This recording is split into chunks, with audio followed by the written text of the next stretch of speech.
am Sure Sports. You know me there, I'm coast to coast representing.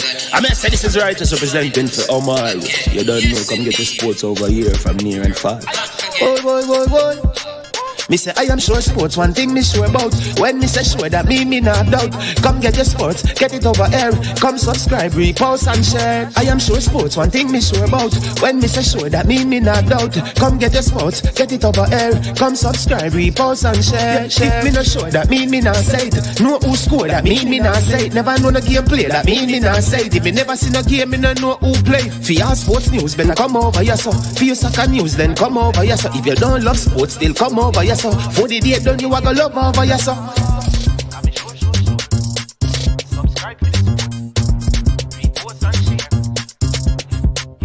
So when it comes on to behavior concerning football, Jamaica is decent. I am sure that if we can get all of these things done, set in place by the end of April, it gives us enough time before the World Cup campaign. Not afraid of no Brazil, no Argentina with these crap of players. We are good enough. Remember to like, subscribe, share. Listen, comment, let me know what your thoughts are. Trick Jerk Marinade gives your meats and vegetables authentic Jamaican jerk flavor. The spices are directly from Jamaica. Spices like jerk seasoning, allspice, Scotch bonnet pepper, fresh scallions, thyme, ginger, and garlic. The key ingredients to a great jerk marinade. 0% sugar and low in sodium. You want to try it?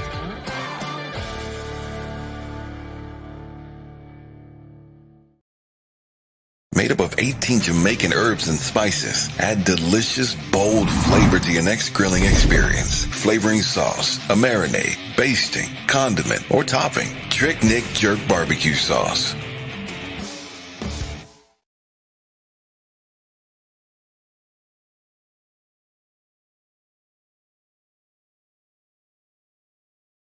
That Sports for the best authentic sportswear.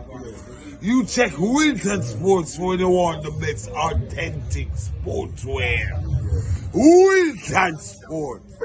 Food change advertise fee. And for roll outside the numbers. Remember, no easy laugh, no off. Some sports worth to take notes. Them full of dreams and hopes.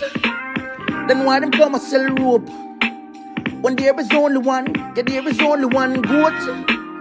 And that a Wilson, yeah, that a Wilson, yeah, that a Wilson sports. Yeah, ball boots, ball tops, ball shots, string yard, ball socks. Them kind of drip you quick for make your ex call back. Little quickness in my boots and ball out, me want that. My Nike ticky pretty and my Adidas all black. Dribble down you feel it, grip me feel me can't drop. Slide tackle all me own a team and know this snap up. Why? Because I'm by the supper.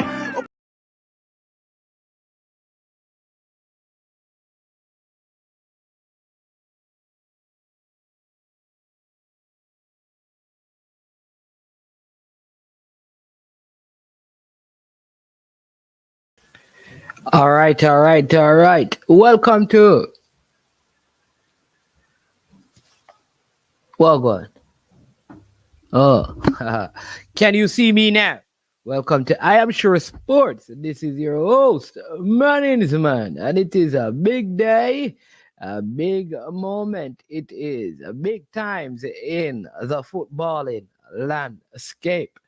Have not been here with you for a while, and I hope you all understand. So first and foremost, without making any excuses, for those who are anticipating shows for the last couple of days and you may not have seen one, my humblest apologies. But please just bear in mind that, you know, we did highlight and we did let you know that we had a couple of funerals in the family and some other things that we had to attend to. So we had to make sure that we deal with those things as we will be lending our support to the football. We wanted to make sure we had all things, sorted out and work on. So that is what is going on. So my apologies if you were out there waiting on a show and you didn't see any. And in that said light, I want to say a big thank you to Cranky, who, though he is winding down operations in terms of his work, he really took some time last night to make sure that he remained active in the space on the platform, and we're very grateful for that. And there are many of you who have been calling and expressing your condolences and just lending your support. That is appreciated. And for those of you who called and asked whether or not there would have been a show and you really missed the show, that too is appreciated. So thank you very, very much, every single one of you. Just want to let you know that you're blessed and you're highly favored. All right. This is I Am Sure Sports. And as you all know by now, you should know by now, I am Manning's man. All right. And we ask you to do three things when you come on the platform when we start a show. Number one is to, you know what, hit the like button. Number two is to subscribe.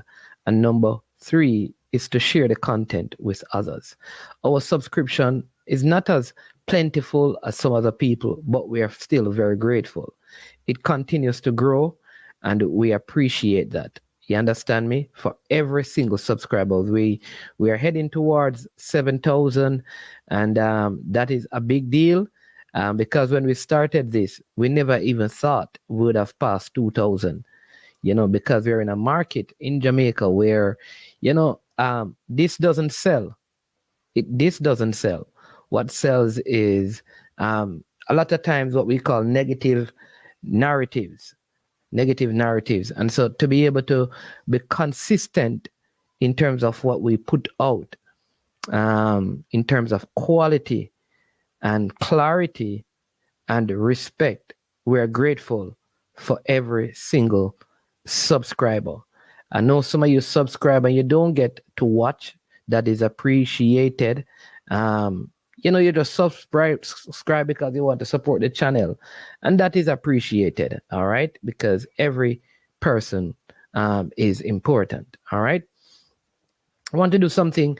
A few days ago, a juggernaut of the Manning's school.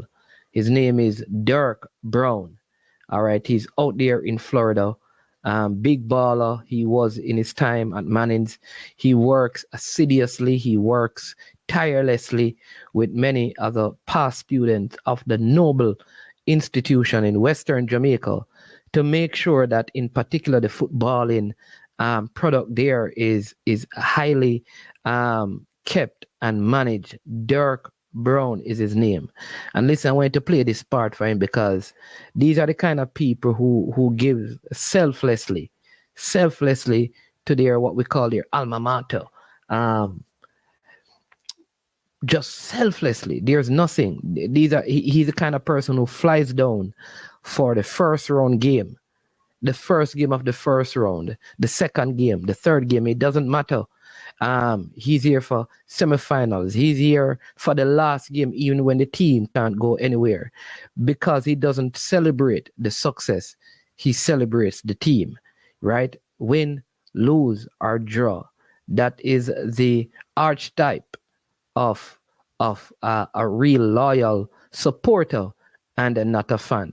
He celebrated his birthday a few days ago, and I just want to take this opportunity to big him up and say happy birthday, Mr. Dirk Brown. All right, bless up yourself. All right, big up to every person on the platform. I see Tennessee Lewis, big up Issa Allen, Fresh God, Demo. I see Drew Fortis, he's up there early. Bless up yourself. Kevin Williams, the man themselves who have the bounty killer voice. Triple E, always want to go be. You don't know how it is. You man, bless up yourself. All right. Yeah, man of God, blessings every time. So listen, make sure you have hit the like button. Make sure you have already also shared the content with someone else. They're about to get into, when I hear this song,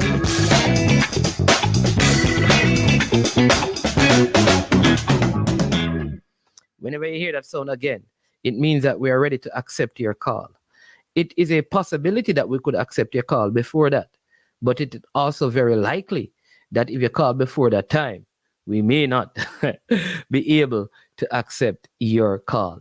All right. So we're going to have a little discussion first, because I need to just say something before we get into our main topics of discussion. All right. Work with me, people. All right. So, like I said, we are who we are. We don't take time out to big up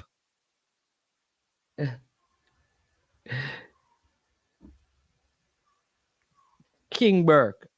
Says, could you ask Speed? Or when Speed comes on, Speed should be on today, you know. And the back of Cavaliers losing that game. All right, so first thing, people.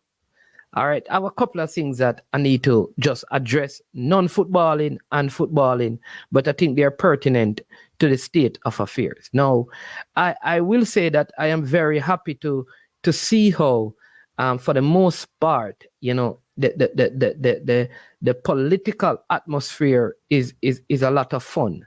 From what I've seen, not a lot of animosity and stuff from both political parties. And so to me, I think that is tremendous that they are conducting themselves in this way. When I'm on the road, I see the motorcades and just the people just going through and doing stuff. And to be honest, it has been, for the most part, peaceful. And I think it makes it fun to watch. I hope that they will keep it after the elections, and when we get to the general elections, that will be the same kind of atmosphere that is seen and is evident, right? I think we have to mature as a people, and I will say this is one of the areas that as a country, I think we have matured into, just how the politics are. I see people from both sides coming together, the motorcades or whatever you call them, passing beside each other, and there is little or no conflicts or issue, and I think that is so good. So please keep it up, right? It is unfortunate that there are some persons who are not going to vote because they don't even know who their political representatives are. Never met them, just heard about them. And this is in terms of the councillors, which is the local government elections. And this is after we haven't had any for so many years. It is very unfortunate that people did not spend time to work in their constituencies. All right. So that is important. So I am happy to see how they are conducting themselves in terms of the peace, because this is showing that, you know, that we have the willpower as a people of this nation to do better. Cranky and I had a discussion yesterday, and I think it was part of what led to the discussion he had on the program. I listened to it about just the diaspora and the role that many Jamaicans who live outside of Jamaica play in terms of affecting the criminal activities in our countries by their deeds. You know, a lot of the weapons that come into our country are people who have money, who have the resources to buy them and ship them, are able to do that because in Jamaica we don't produce them. So he dealt with that aspect. But a very startling thing, you know, for me, right? Yeah. A very startling thing for me, right, is, let me just tell you what it is. Here's what happened. I had the I've been doing a lot of up and down. That is why I haven't been on the channel. And like in Saint Anne and even in other parishes, right? Let me say this first. I love when people come and invest in the country. Doesn't matter if you're European, you're from North America, you're an African investor or an Asian investor. We need investment. We need to import investment. What we cannot have, though, is that all the major industries in Jamaica are controlled and operated by non-Jamaican foreign investors. And that's twofold. So one of the things I said to Cranky is, Cranky, why an Asian can come, not Haitian, you know,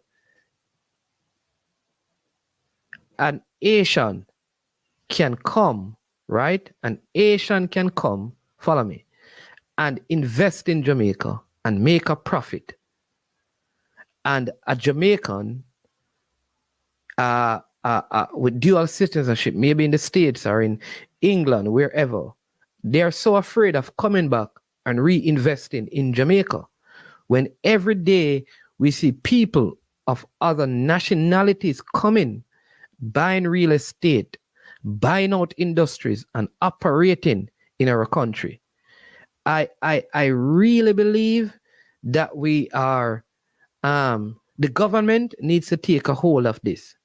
The government need to make it easier and more secure for Jamaican-born families to operate successful business in the country. It cannot be that more protection and releasing of red tapes are given to international investors who are non-Jamaicans. And then for Jamaicans, you have to go through all of this red tape and this pressure.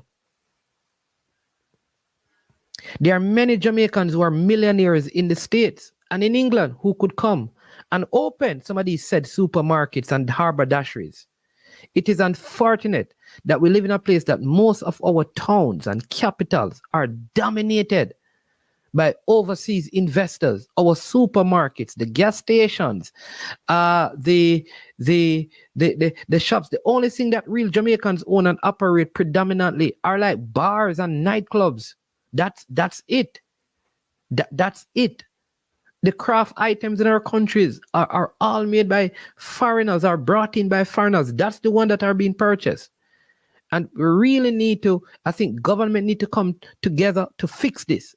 But I also am challenging Jamaicans in the diaspora to begin to petition the government of Jamaica, whichever party is in power, to release some of the red tapes for Jamaican-born citizens to reinvest, and the same protection that is given to the people who build the hotels and the people who build the highways, the same protection and security they have, it is the same protection and security the Jamaican-born citizens must have. Must have.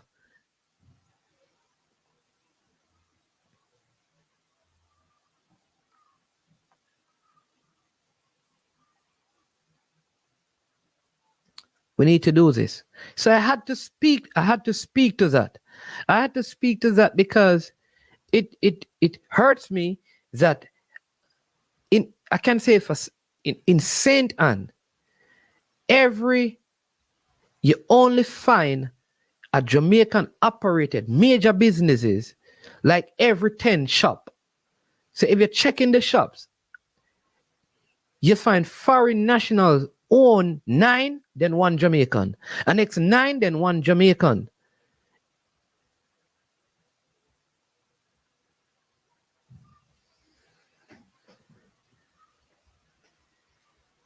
Yeah. So we need to get even. I like what before the game is saying. It says, man is man. I love when people come and invest in the country. Juxtapose that against the narrative regarding who should represent Jamaica in football. Playing for Jamaica is a human resource investment. Absolutely.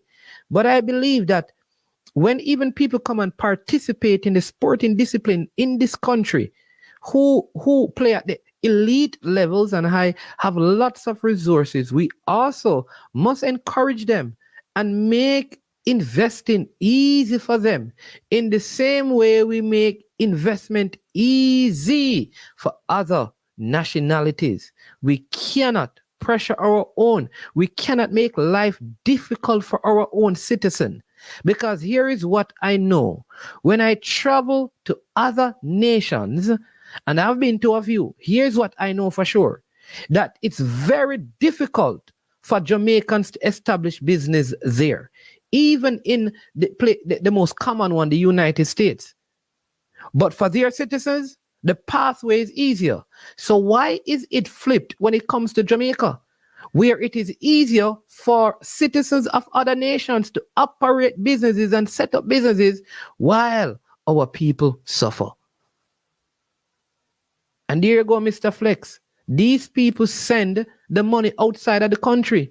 You go to the where the Otrius Pier is, and the places surrounding the pier, they're not owned by Jamaicans. Same thing in Falmouth, same thing in Montego Bay. The major businesses where the airports and the ships come in are not owned and operated by Jamaicans.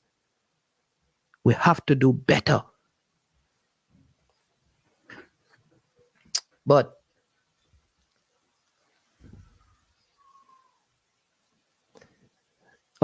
Mr. Flex just answered that tough, Rudy. No, a lot of the money that they make goes back to their nation.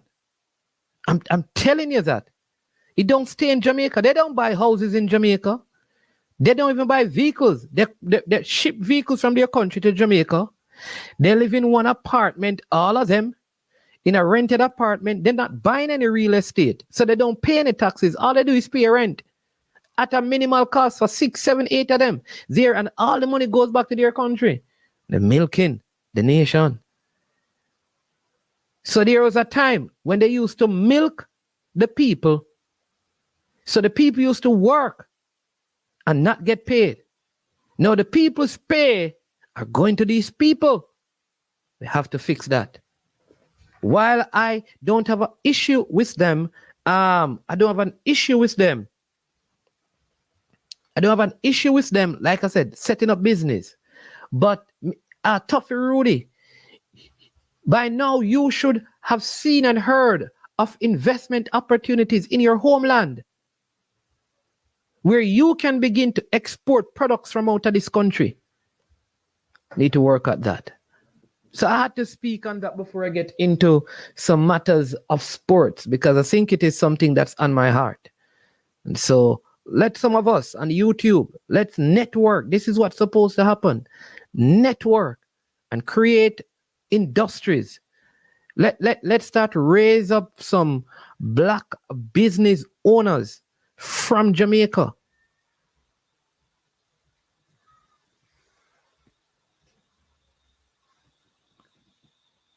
Let some of us rise up as a new young generation and begin to come together and lift Jamaica out of this. Rise Up is the name of the song. Give me a sec. I'll be back with you in a jiffy.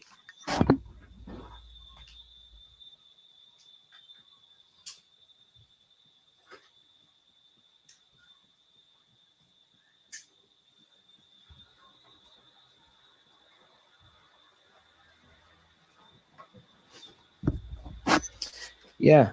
Also, listen, I have a condolence, not just for myself and my family, but I have, let me just see if I can get this one.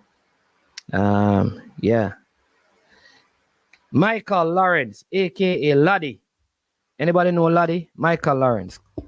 Yeah. So Laddie, he passed this week.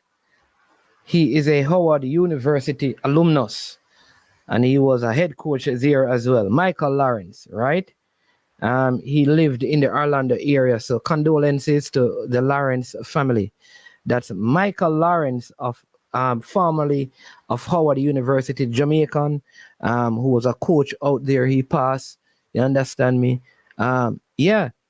So yeah, man. Starboy's Juices. It's time for us to start. Hey, Starboy Juices. Me no like how you're moving on. Starboy Juices is a non-treat man right now. Big up yourself out there in Philly. Starboy Juices is a young Jamaican entrepreneur who does business in Philadelphia.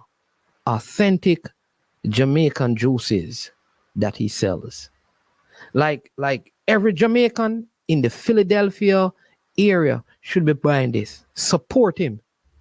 We have to support our own, because I'm going into football. We have to support our own. So we support our own. We buy into his business. listen, you know that a few persons could have walked up to him and said, listen, what sort of investment you need? Just like Tricknick. Tricknick is a Jamaican-owned business in Canada, in Ontario. Many Jamaicans. We have to support those businesses. Because here's what. Other nationalities support their business. So the government shouldn't have his name in a database. Jamaican business owners in North America and Europe. And once you have his name, the government need to look out. Listen, we want to introduce your juices to the Jamaican marketplace. Here is how you can import. We can import your juices in Jamaica. Better yet, listen, we will help you set up a factory where you can make them in the community that you're from. Would you be willing, if we provide you with space and land, to do that so we can employ 20 persons? Imagine, these are the kind of ideas the government and the people need to collaborate on so we can lift Jamaica up from where we are. We cannot continue $160 to one the US. We can't live like this. Everything. You know how much for a banana chips in Jamaica right now? Banana chips, $300, $500 in Jamaica. Only one patty it can buy. One patty. And it can't buy the cheese one. It has to be the beef one.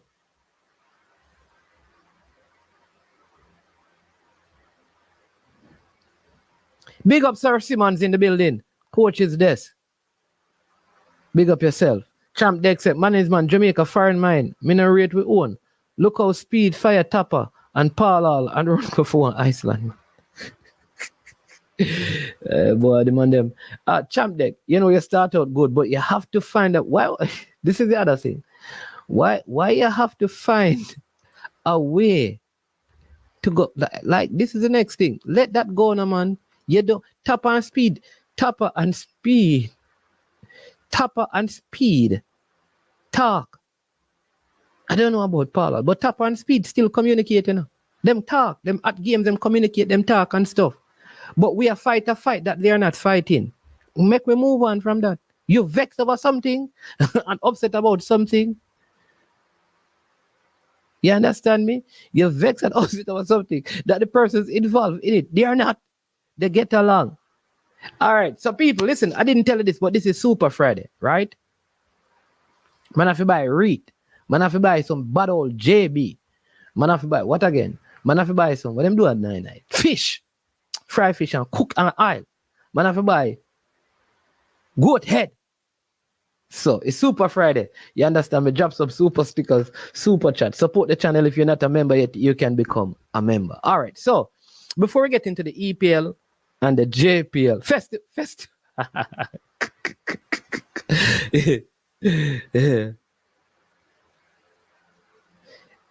yeah, but that's what I'm saying, Santini. It is the same thing. So I'm telling you, the government has to make up. You know what happened? And this is what I'm saying. A lot of it is government, because citizens of other nationalities get 5-year tax break to operate business in Jamaica. When Jamaican businesses are taxed from the onset, those things we need to fix. That's government. But I also want to say to my Jamaican brothers and sisters across the globe, if Mr. Chin can come and make a supermarket at Jamaica and make money, you can do it too.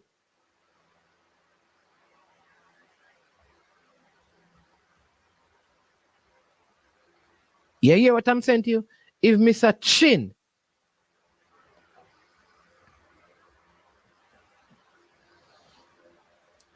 can come from China and have a haberdashery, and as you buy the thing, they mash up, and you have no refund. A Jamaican, a Jamaican, we buy something from a Jamaican, and it don't work in a 2 days, and them vex with the Jamaican businessman, and him make it, and then them go to the foreign national business, they buy the said item. It don't work. And them say, I saw them on the products team, and you never know say it no good. And no argument. But make any buy it from a Jamaican. So Jamaica fill the service industry, you know. So we have the barbers and it is the small things that the Jamaican them operate here, you know.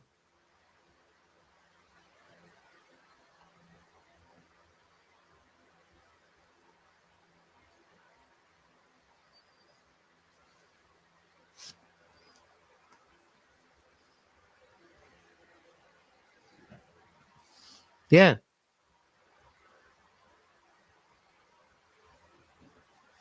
Oh, Drew, call and tell me about this, man. Drew says our own people try to exploit us when we try to go back and invest. They tried that with my grandmother. But that's what I'm saying. But I am saying there must be a way.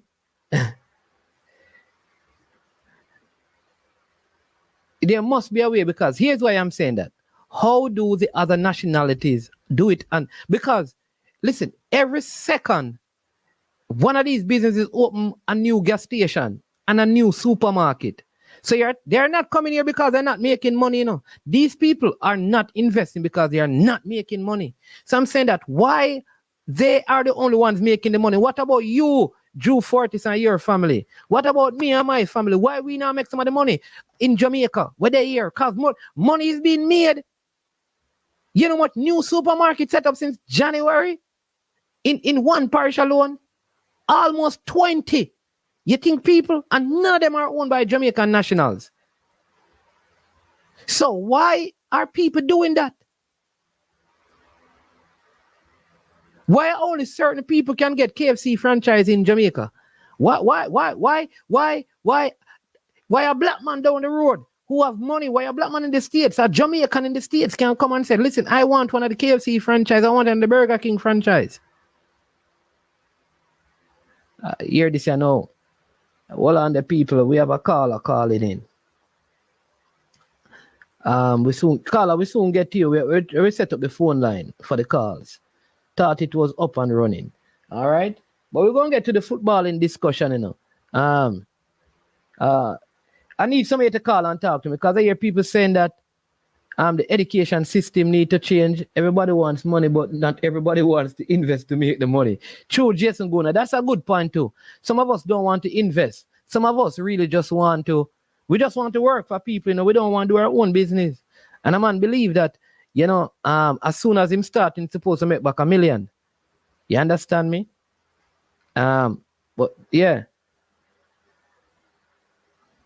Yeah, somebody just said Michael Lawrence is a former Clarendon College player, has passed away. Yeah, man.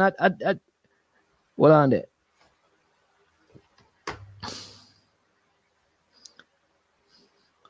Hold on there. Call in and tell me a little. All right. So, but this is a discussion we're going to have. Yeah. True. All right, true. I cannot call because I'm at work. But what the foreign investors do is when that 5 years is finished, they allow other family members to come to Jamaica, change the company name, and go get an extra tax break. Whoa! So them just close down, reopen, and get a next 5 years. All right, we have a caller calling in. Welcome to I Am Sure Sports. You're live on air. Good afternoon, sir.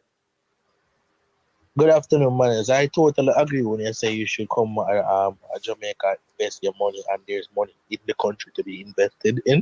Because between into that, my mother own a business in Jamaica, a small. It's like, you know, it's like a mini supermarket, but we call it the Jamaica Super. Yeah. One upstairs and downstairs, like a plaza. Downstairs is Super. Even one of the reggae boys, coach staff, the guy that wear braces that do masseuse. What is his name again? He stopped by my shop and come by. That's Chris Kelly. I think so, same name. Yeah, braces now. Yeah, my masseuse. Yeah. I drive a Volkswagen. Stop at my super and buy. I'm saying to say that my mom was smart enough to come back to Jamaica and invest. So she have things where she makes her money there at Jamaica, man. Don't get it twisted. When many people come and talk about Jamaica broken, this and that, there is money in Jamaica. Because if my mom's supposed to lose her job tomorrow morning, man, we share work, she can call, look at her business in Jamaica, and they can pay her bills. And she can sit down over here and make her job do cash flow income for her management. Bear in mind, I have another friend that owns a supermarket. His son is a big entertainer. And management is pertaining to him, he's making millions every day. Every day I'm talking about money is in Jamaica. It's just how you make it. You understand me? Or the niche of the business you go in the country. Because food, food people necessarily need food to buy. Food is an important thing. People can't do that rice and flour, this and that. So people are going to come support the supermarket, them and support this and that. But what I don't like is that Chinese investors, them like the Indian and the Chinese, when they come in the country, invest. They not invest back in the facility, them are not in the country. They take the money and go back to China with it and build for them family. Yeah. And then you can go to Mr. Chin and say, I beg Mr. Chin, 100,000 man. Mr. Chin, I go look for you. Now you can go to Mr. Chin and own a penny. But a black man shop, you can go and own my penny and you can go buy. Well, what I want to know is how many Jamaican owned and operated businesses are in those countries. I don't know. I really don't know. Outside in America, I don't know. I don't see no Jamaica operating the business in China or so forth. Because most Jamaica then go to China go buy them clothes, like the clothes that they sell downtown, like there are different class of grade of clothes they sell in China. They go buy clothes that buy from the people that man come to Jamaica can sell. So in my sense, I say, why would I make these people come into the country? They not invest. Do they even really pay tax money, man? That's someone just said, what they do is that one person run the company for 5 years and they get the tax break, and then they use a different name, give it over to a different person, but it's the same business, and run it for the next 5 years. So they keep on operating without paying tax. Well, while a Jamaican have to pay tax from the beginning. Yeah. So why the Jamaicans don't set laws in place where they cannot do that? They have to pay tax. But my mom have to pay tax management because we pay on the tax title every year. We have to pay tax management. And do they draw tax out of the people their money when they are working at the business place? That's the next thing too. Yeah. But what I'm saying is that Brando is saying that Jamaica don't feel safe to return into investment. I understand that, But what I'm saying that why so many foreign nationals are coming in droves to invest? Why do they feel safe staying here, living here and running their business? And the man who born at Jamaica don't feel safe. That is what I can't understand. Is it that the government provides greater security for them? Or Jamaicans like to destroy them own Jamaicans? Why Jamaicans fear coming back to Jamaica when the people them from, you understand me, from other nationalities are coming here and investing?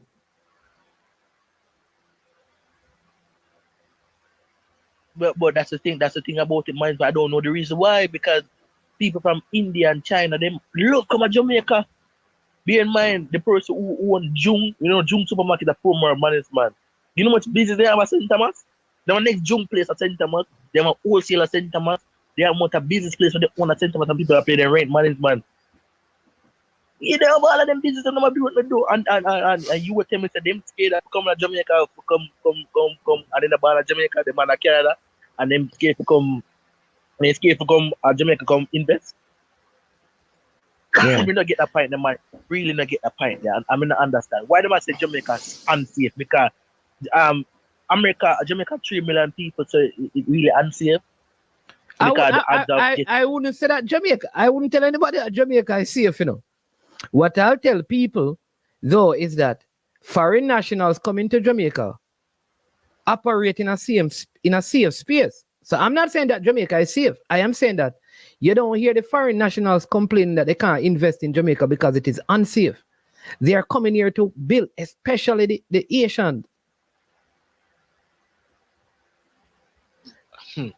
I see. But big up Baggio with the super sticker. Bless up yourself. Alex, listen, I know you wait for the football party now, so you can call back because I know you want to talk about what the American them are saying, because I hear that you talk about it.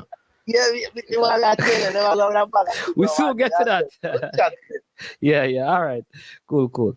All right. I see Andre before the game. Where is it?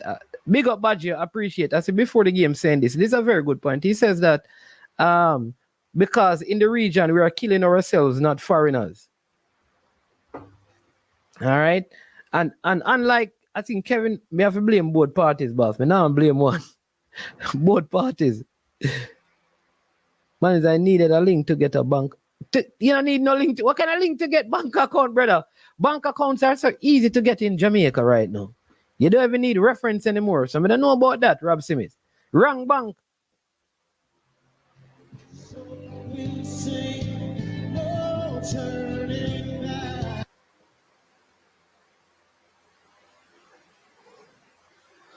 Yeah. Hold on there, people. I need to call someone who knew Michael Lawrence.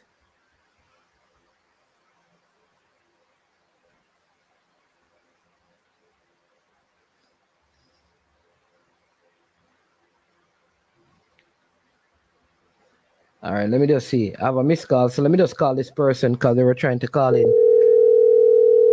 No, Justin, you get. I don't know about. I'm not 15, man.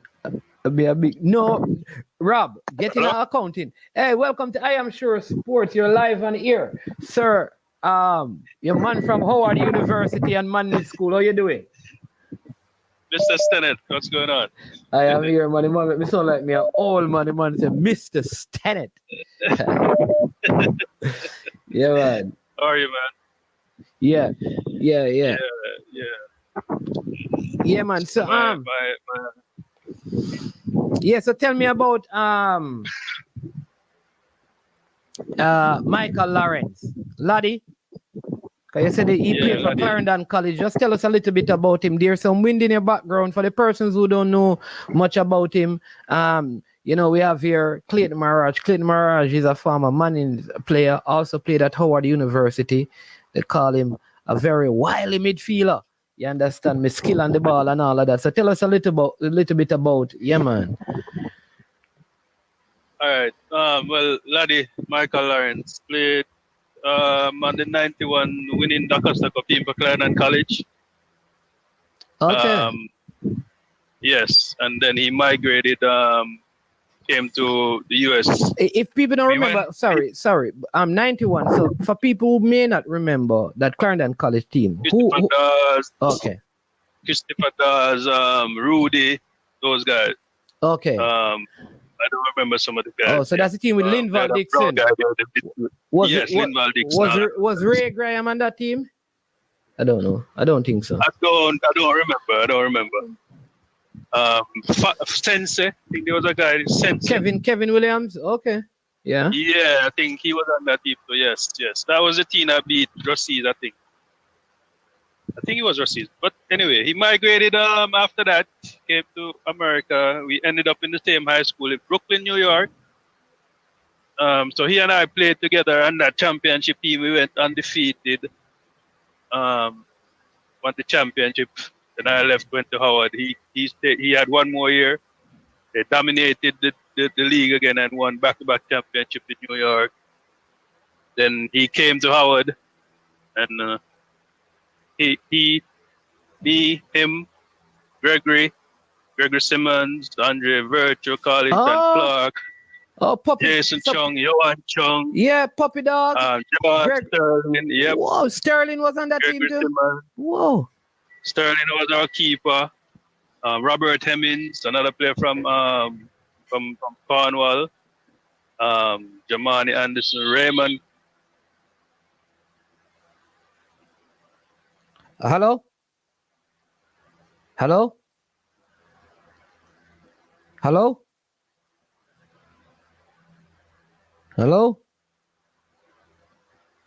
Hey, we lost the caller there. I don't know. I hope all is well. Oh, somebody saying that Ray Graham is Garvey must say. Yeah, man. Puppy Dog. Yeah, man. Puppy Dog, a big forward. Constance Springman, Carlton. Puppy. We are talking about fresh because you know them ball, you know long. Puppy Dog. You see the people them need to know you know Puppy Dog. We call him Big Dog now. Big Dog, a long time if we talk to you, know. Big Dog. Because the people them don't know your works, you know. See, your next man I call the name from your time at Howard winning championship. Big dog, a time for you forward on the show. No joke. All right, Santini, let me try and call you back. Are you gone back? Okay, let's see.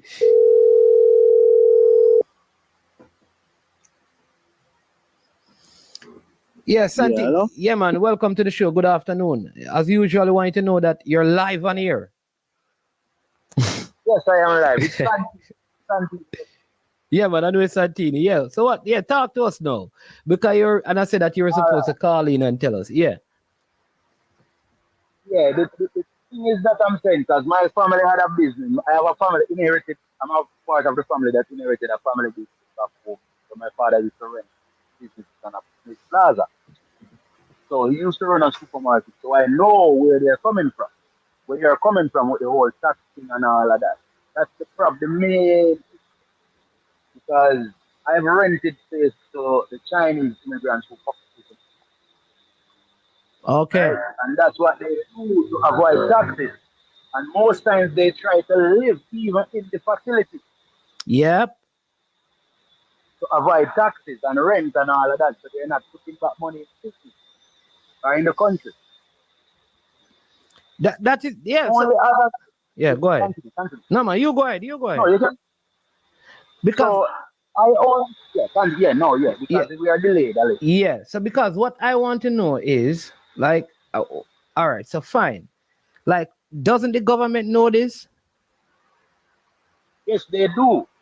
But because they want, at first, when they set the law with the tax break, they wanted to attract more foreign investors. So they had to use that to inherit more investors coming in the country. So they give them a tax break, right? So as I said in the comments, because I didn't get a chance to explain it properly, what they do is when they come, after they get their 5 years, within the last final year, what they do, they invite another family member or friend or any change out the company name. If you notice, most of the companies that they own are supermarkets that the Chinese own. Most times they don't signs are the name keep changing after a few years. Oh, so it's a completely new company that they're starting. Yes, yes, and put it in that person's name. So they get a new that new person comes and get 5 years break, then they go and open a new company for themselves and get another 5 years tax break.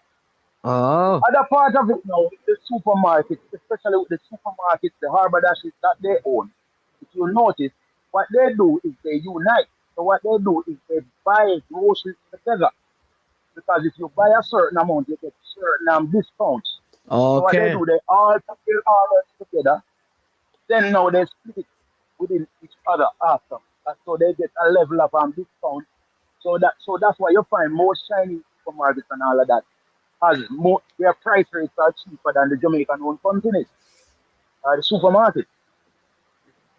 I see. So like to ship things now, instead of each man having a container, they do one container and that hold all of the stuff for all 3, 4, 5 supermarkets, and then they split it.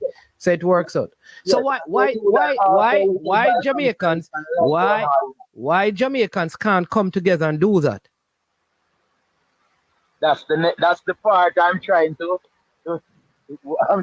see what's going on.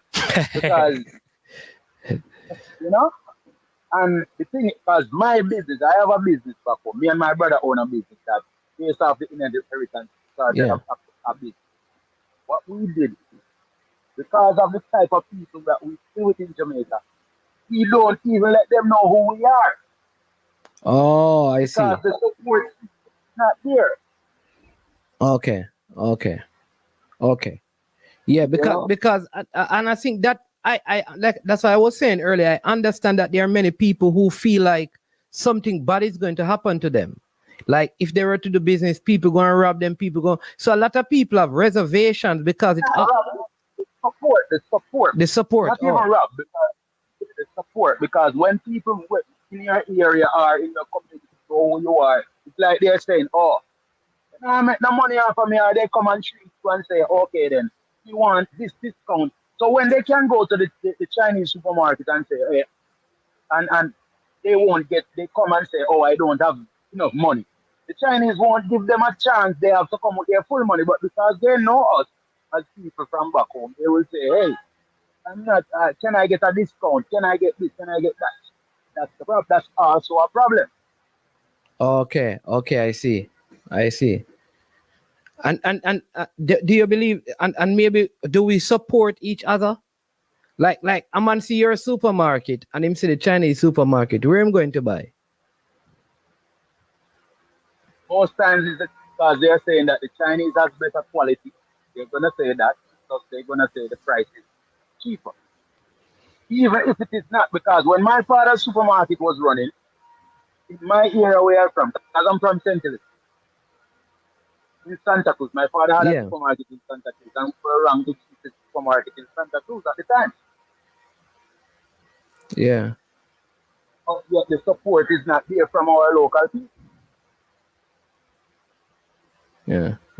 Dukeland said the people only buy where the and Fresh God said the people are going to buy where the goods is cheaper. So if your supermarket is cheaper, then they're gonna buy it. But you're saying It that don't work. it don't work that way. It don't work like that sometimes. In some cases it happens, but not in all cases. Okay. And then yeah. Yeah, thank you. No, because I'm saying that if based on how you said the whole shipping and the movement of goods go, then it is obvious then the Chinese would have a better advantage because they are able to ship their stuff together when you have to get one container by yourself, which means that your prices are probably going to be higher. Yes, that's how it works. That's the thing about it. So they are always at and then even though you are the only one, you are paying taxes from to start your business, while they still have that tax break. But people not gonna see that side of it.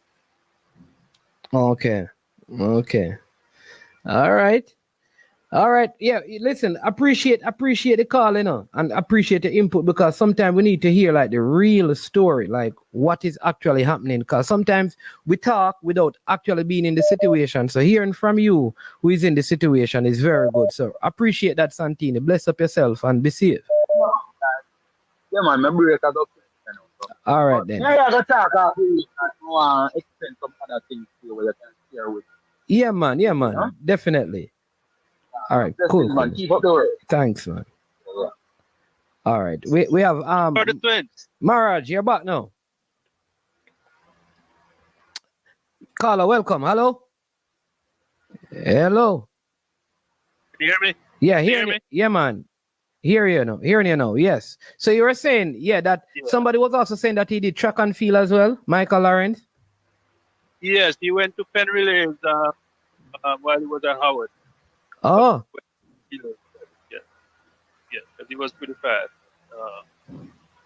Fortunately, he had some medical issues. One day he passed away, and sad to say, lost a good one. Coaching. Yeah, because he coached at Howard as well. He was yes, when he graduated, he took the job there at Howard University. But he had also played overseas a little bit. Played in the A League, which I think USL right now at that time. Even Virginia, I don't know, Hampton Road Mariners. Hampton Mariners. Yeah, he had played with them for Okay. So you were talking about the Howard team that he was on with with Gregory Simmons, Michael Lawrence, Andre Vertue, Puppy Dog, Carlton. Yeah, Carlton Clark, Quinn, George, Jason. You said Sterling, Javon Sterling. Yeah, Sterling was on the. I don't know. It sound like you're breaking up a little bit. Yeah. Sterling also had played for Tiba. Oh yeah. It was a keeper at Tiba. Yeah, man. I remember Sterling. Yeah, man. And there was another corner there, Robert. Him and Goodley put that snake on. Jamani Anderson. that was Jamaica.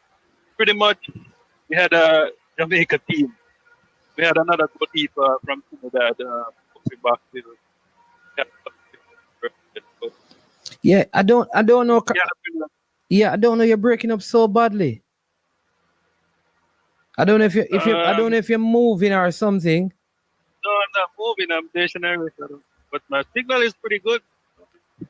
Oh, yeah. All right. I hear you now. Yeah, man. So, I mean, again, Yeah, condolences to his family, man, because someone sent me the message and stuff.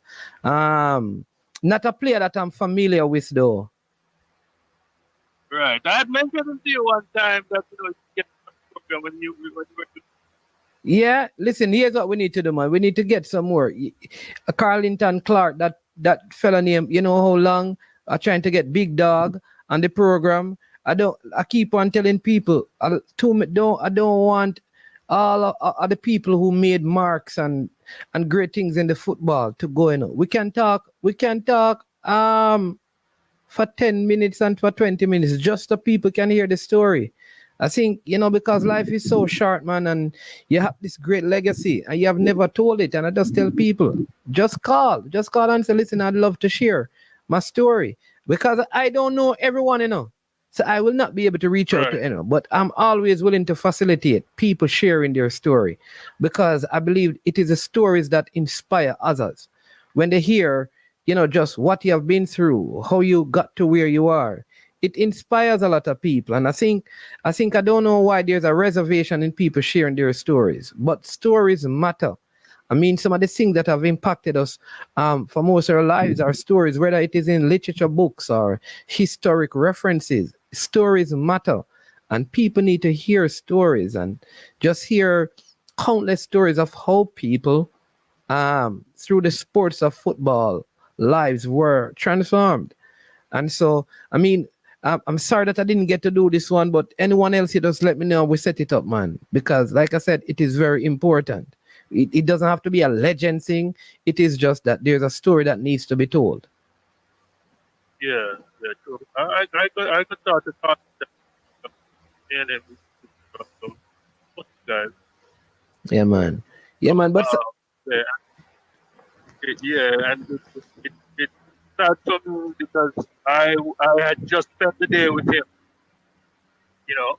We just met up Thursday, went and got food around and party ways, and about 12:15 in the night I got a call and say good stuff. I heard good stuff.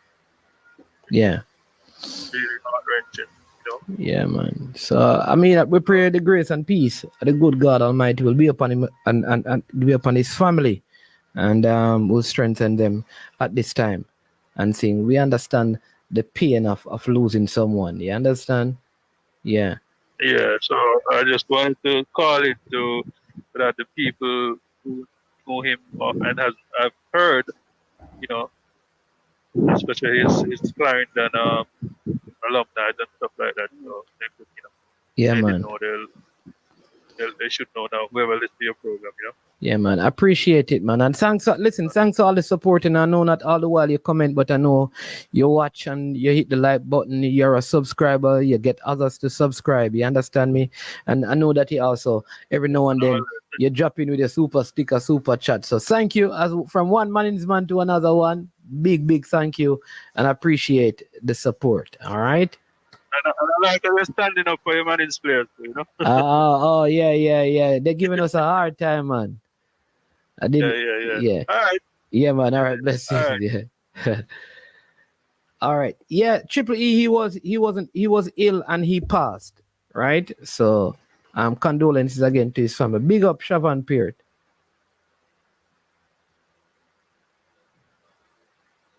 Yeah. Most times, whether in JA or the USA, or our people meaning Jamaicans, charge more or have awful customer service. The question is the Chinese goods cheaper, or is it that we don't know how to price our products? I would say it is all of the above. Hey, Craig, I find that in the Chinese places, it is the poorest. It's still Jamaicans working there, When you go to the, it's not packed with Chinese workers. It is a Chinese owned. One thing with them, Chinese people alone cash. Them alone collect and make change from them money.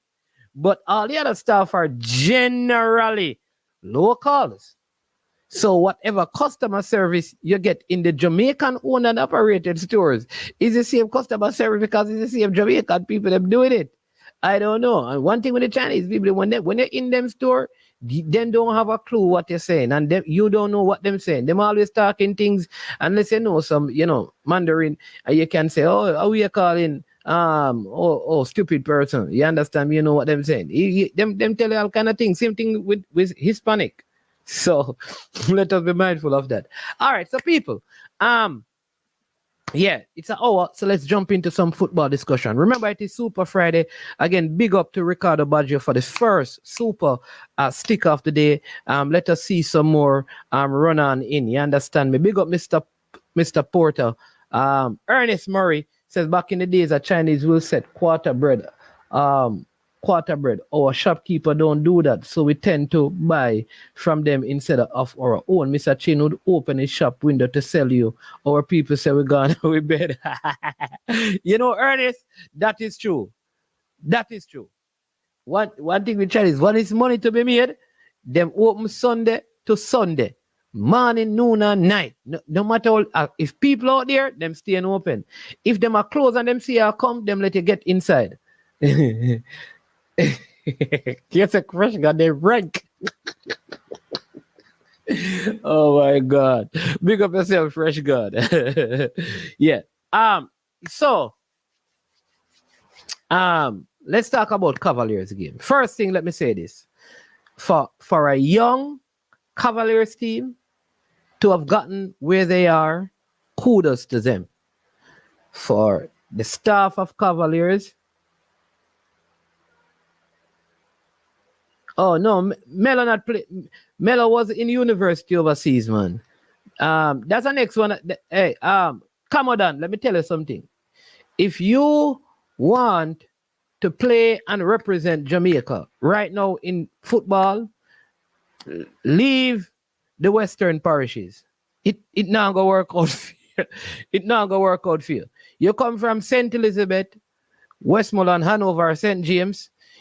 Count yourself out of anything Jamaica. You're not gonna make it.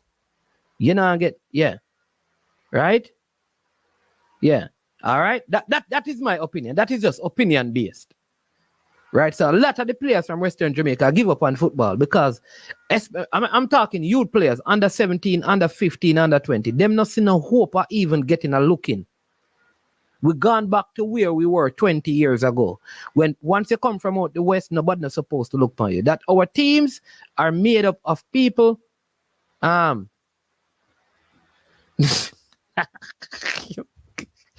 a chap next to don't play for Arnett. The team is made up of people from Clarendon to Kingston. Right now they look a block there. So if you want to play for Jamaica, find yourself between Clarendon to Kingston.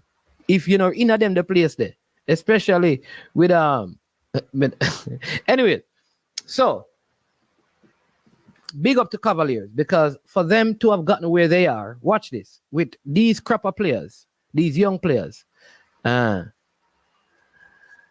right?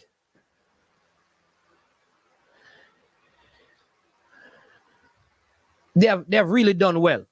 They have really done well. All right. I believe if they had like Colin Anderson and Webster and the three players in the under 20 in this team, they would have looked a whole lot better. They were short-staffed, I think, and they didn't have enough quality all around the park to get a result from Cincinnati. So big up Coach Rudolph Speed because he came in with a plan. Most of us don't like it. But I think he went in knowing that we're playing against a better team than us. And if we open up, we will be beaten badly. All right? We would be beaten badly. You understand me? So he decided, let's sit back, absorb, all the pressure and see if we can get a 1 goal on the counter. All right. It didn't work out. And I think it was also unfortunate. It was also unfortunate that it was on the stroke of halftime that they conceded a goal after defending so well. So I cannot, I can't even blame them because both goals were conceded late in the first half, late in the second half, right? So I'm going to try and get Mr. Speed on to talk about it. But first, I have to give them kudos. I mean, the Cincinnati team had like a couple of teenagers. The guy who scored, I think, the last goal for them, the second goal, I think he's a teenager. But them have a lot of experienced players. Acosta, experienced player. Alvas Powell. I mean, them have experience, big, strong players, technically good. And they were better in terms of overall quality. I think Cavaliers got a couple of opportunities. Like Shanil Thompson, I think he took too long to fire. And I think if they had gotten a goal, it would be good. All right. But I must say that this team was very disciplined. I also like the fact that Richard King, who is the most senior of all the players, really played well as a captain, as a leader in the team. He showed his leadership. In the second half, I think Busy, he lost the ball too easily because I don't think he's a center forward, right? But they did create some chances. I know it wasn't the most attractive football from them. Cincinnati had 600 passes. I think Cavaliers had either close to 200 or a little bit above 200. So it's two different levels.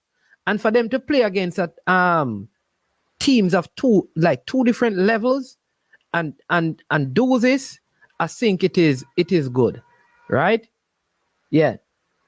But yeah, there you go. Andre is saying that management, congratulations to Cavaliers. They won by just being at that game, but there's still a lot to work on in the region. Possession 75-25, accurate pass, yeah, total shots, yeah, totally.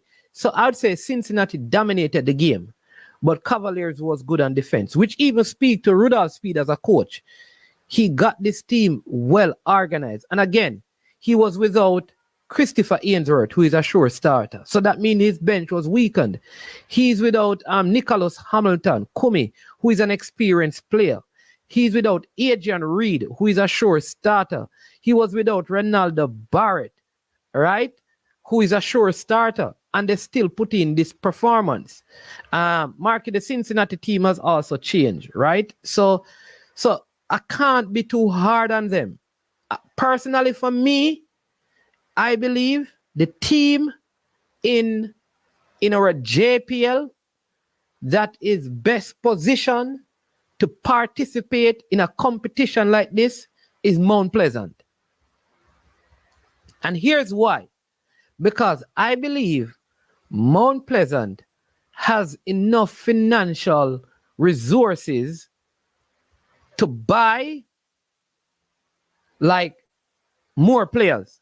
In fact, I believe that Mount Pleasant could buy a Jamaican all-star team. So you see the local, the domestic reggae boys, like the best. Mount Pleasant has the financial wherewithal to buy or transfer in the summer 4 more of the top players in Jamaica and get some players from overseas to add to that, which means they could go into a competition with more support. Unfortunately as well, Cavaliers have a lot of things going for them, against them. So that was one, the quality of the team, but big them up. Number 2 is this as well, that Cavaliers don't have a fan base. Like, I've never been at a Cavaliers match and see like 100 or more Cavaliers supporter. If they are there, you don't see them. It's probably like the girlfriends of some of the players and relatives. That is it. And Mr. Speed, I don't think he's really liked by a lot of people. So for that reason, people shun going to watch the players because of Mr. Speed. This is my issue why I have the fans, right? I think there is a like, and it's the same thing we were talking about earlier about we don't support Jamaican. How can a team reach this far in Jamaica and the people that they gave away just to the Premier League clubs alone, all right? 25. Remember say money is man not so bright. So you don't know everything. 25. Oh, watch it. 25 times 13. They gave away 325 tickets just to the clubs alone. Right? The club took it upon itself to give away, I think, up to 1,000 tickets.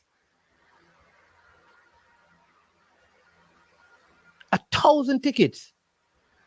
And got less than free tickets, you know. These are tickets that nobody had to pay for.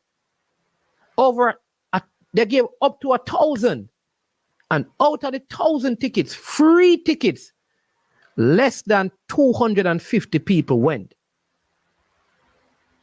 And then people are telling me it's because it is speed. People are telling me it's because there's no money. This is $1,000.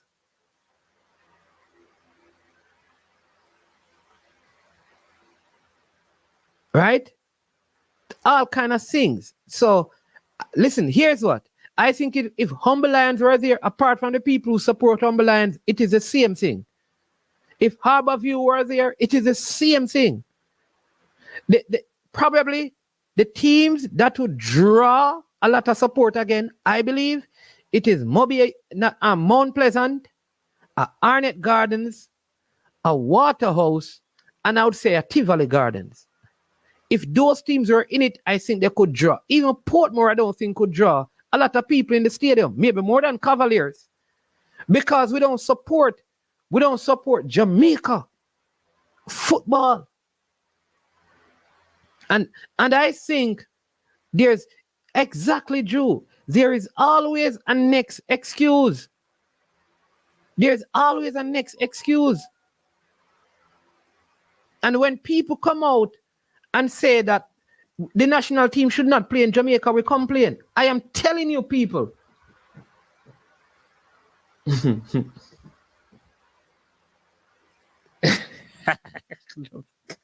Hold on. I just get a funny message. This is the funniest message of the day. Seem like I wonder what I should call this person. I don't want to get in no trouble. This is a message that I got. Seem like they use leader to identify young talent, and it doesn't go past Clarendon when he scouts such players. Hey, all right, this is a good point. Acosta alone, is worth more than Cavaliers as a club, The value of Acosta is more than the worth of Cavaliers as a club. Acosta is worth $8 million US.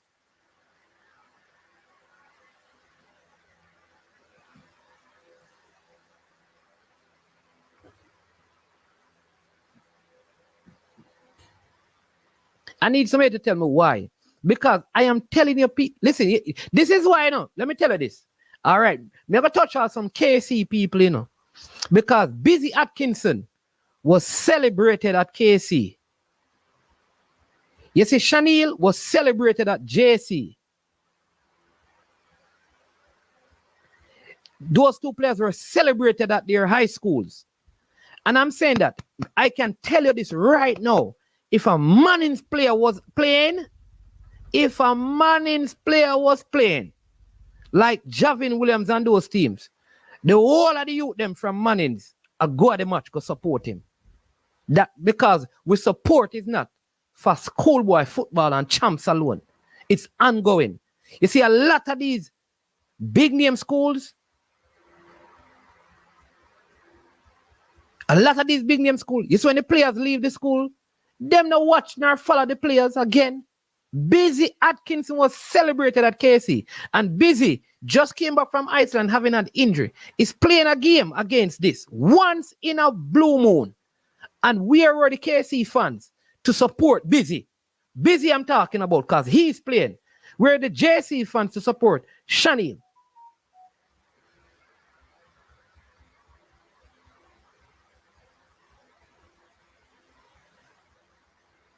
Yeah.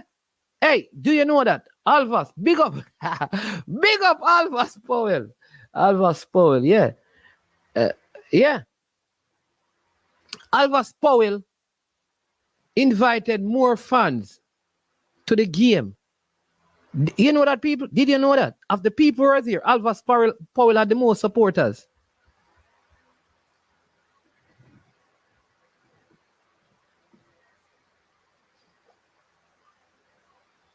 Yep.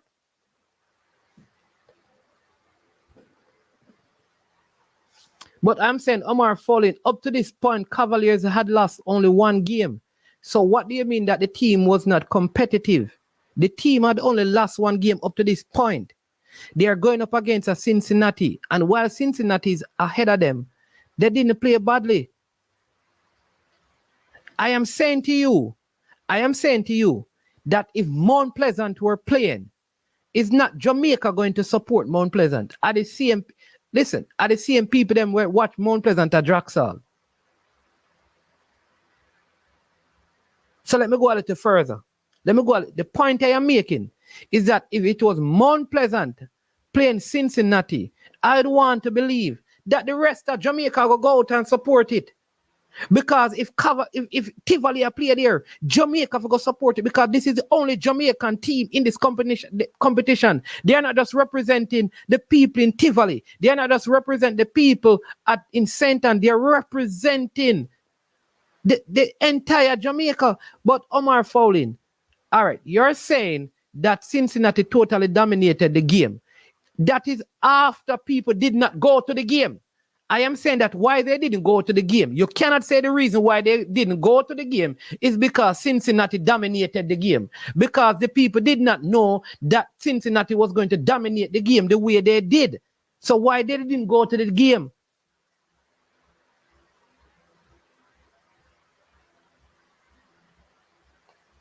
This is what I'm saying.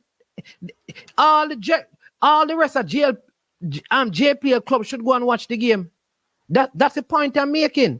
Why wouldn't JC bring their under 16 and under 17 team to under 16 under 14 team to come and watch Chanel?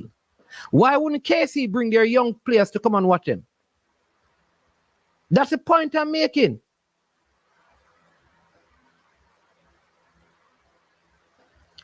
Lack of marketing. All right, Duklan, I will say to you, Duklan, the marketing should have been a whole lot better. Duklan, you see, from the draw was made, Duklan, all of this was, Duklan calling in. Welcome to I Am Sure Sports. You're live on air. Man, what go on, man? Talk to the people them about the marketing. How the marketing would have made a difference. Because I was just about... talk about, man. Look at Cavaliers does not have a following, right? You know, just say that. True. Yeah. So where would the fans be coming from to support with Cavaliers? Cavaliers has historically not have had a fan base. You understand? So I think you're backing up the wrong tree when you're blaming people for not supporting them. People don't even know how many persons really know that if the match was played. That is the question. Not a lot of people, you know. Really? No, man. Of course. Look, it's a very small subset of people know that a match was being.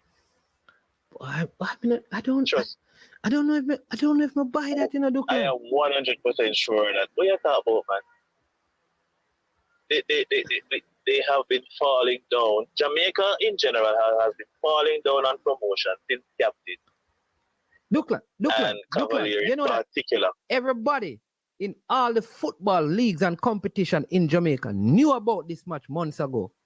Remember the CONCACAF draw? This is the first time, and there were big things all over the ear. No, what I'm saying, Duckland, just hear me out. I'm going all to over the ear for who?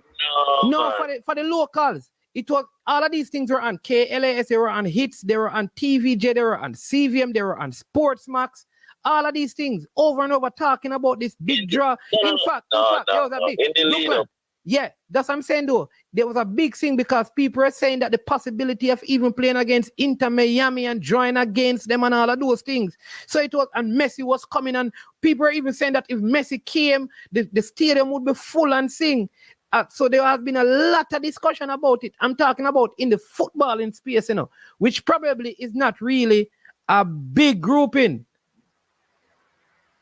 Mannings, I think it's I have not heard one single ad promote Jamaica and supporters. I've not seen that.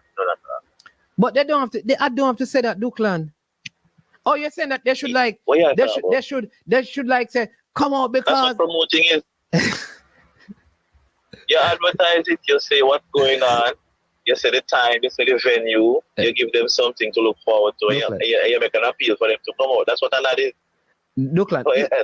Listen, but that's the problem that we have been facing, I agree with you, that there should be more marketing, Duckland. But when 1,000 people get tickets in them hand and only 210 people turn up, Duckland, and 70 of them are Asaf Alvas Powell, something wrong with that, Duckland.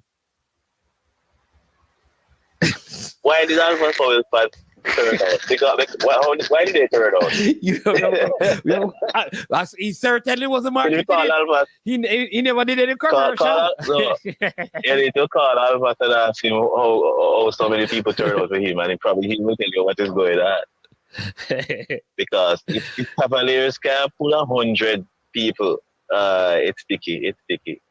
I think they're not marketing properly. I think they're not marketing at all. Let me put it that way. And it's the same problem with Jamaica Football Federation. Well, the leader is a part of Cavaliers, and he says you're talking the truth. Of course. Yeah, man. That is very clear. That's obvious. Mr. Speed is not good at marketing. So you believe that? You believe that if it were marketed, more people would turn up? But isn't that the of course? You think all right, do you think, may I ask you a question? Do you think if it was Mount Pleasant, you think 100 people that turn? No, not because it is marketed, because Mount Pleasant have more supporters whether it is marketed or not. No, but at the very heart of it, Cavalier doesn't have enough supporters because they're not marketing themselves. They're the top of the league, All right, Duckland. All right, I put it to you. Yeah. I put it to you that June World Cup qualifier. I don't want this to happen, Duckland, but I figure that it's going to be the team playing. All if Mason Greenwood come, I put it to you that an empty stadium. Yeah. Jamaica go play against. It is possible. It is possible. Here's what I said to you. No matter what marketing. You know what would be good? Yeah. I would love if you could do a box pop and just ask regular people on the street if they know anything about who is leading the league. Much less. Ask them who is Cavalier. Nobody knows. Nobody knows. They don't know. They don't know who is Cavalier. They don't know. The regular man on the street does not know. And that is the problem. All right. So, no, you and I are on the same page that if it were, I did say it, if it were Mount Pleasant, Tivoli, Arnett, or Waterhouse, I think those fan bases are huge. So they would garner a lot of support. Here's what I believe, though, Duckland. I believe if Cavaliers played this game in Florida, more people would go and support Cavaliers than those who were in the stadium. Why do you believe that? Huh? Why do you believe that? Why I believe Very that? Interesting. Yeah, why do you say that? Because I believe, and this is where a lot of people go not like management. I believe the people in the diaspora have more passion for following our football than the people who live in Jamaica. Because it's a nostalgia, A lot of people who are in the diaspora remember how it was when Captain was in charge. That is it. That is it right there. So what about the ones in Jamaica? They don't remember that? No, they realize that no, they don't. They kind of turn off. So that's why you have the water hose and the Arctic Gardens have the big fan base. No, but this is what I'm saying, Duclan. If Cavaliers had shifted this game to Fort Lauderdale, they would have gotten more support playing the game against Cincinnati in Fort Lauderdale than turn up in Jamaica at the National Stadium. Though the people in Fort Lauderdale don't visit their JPL game every Sunday. Or if they played it in New York, if they could afford to do it. In the same way, I'm going to tell you this. But you know why? Why? Because it will be marketed a little bit better. You would be bringing this team abroad and not say anything to anybody. That's the only difference.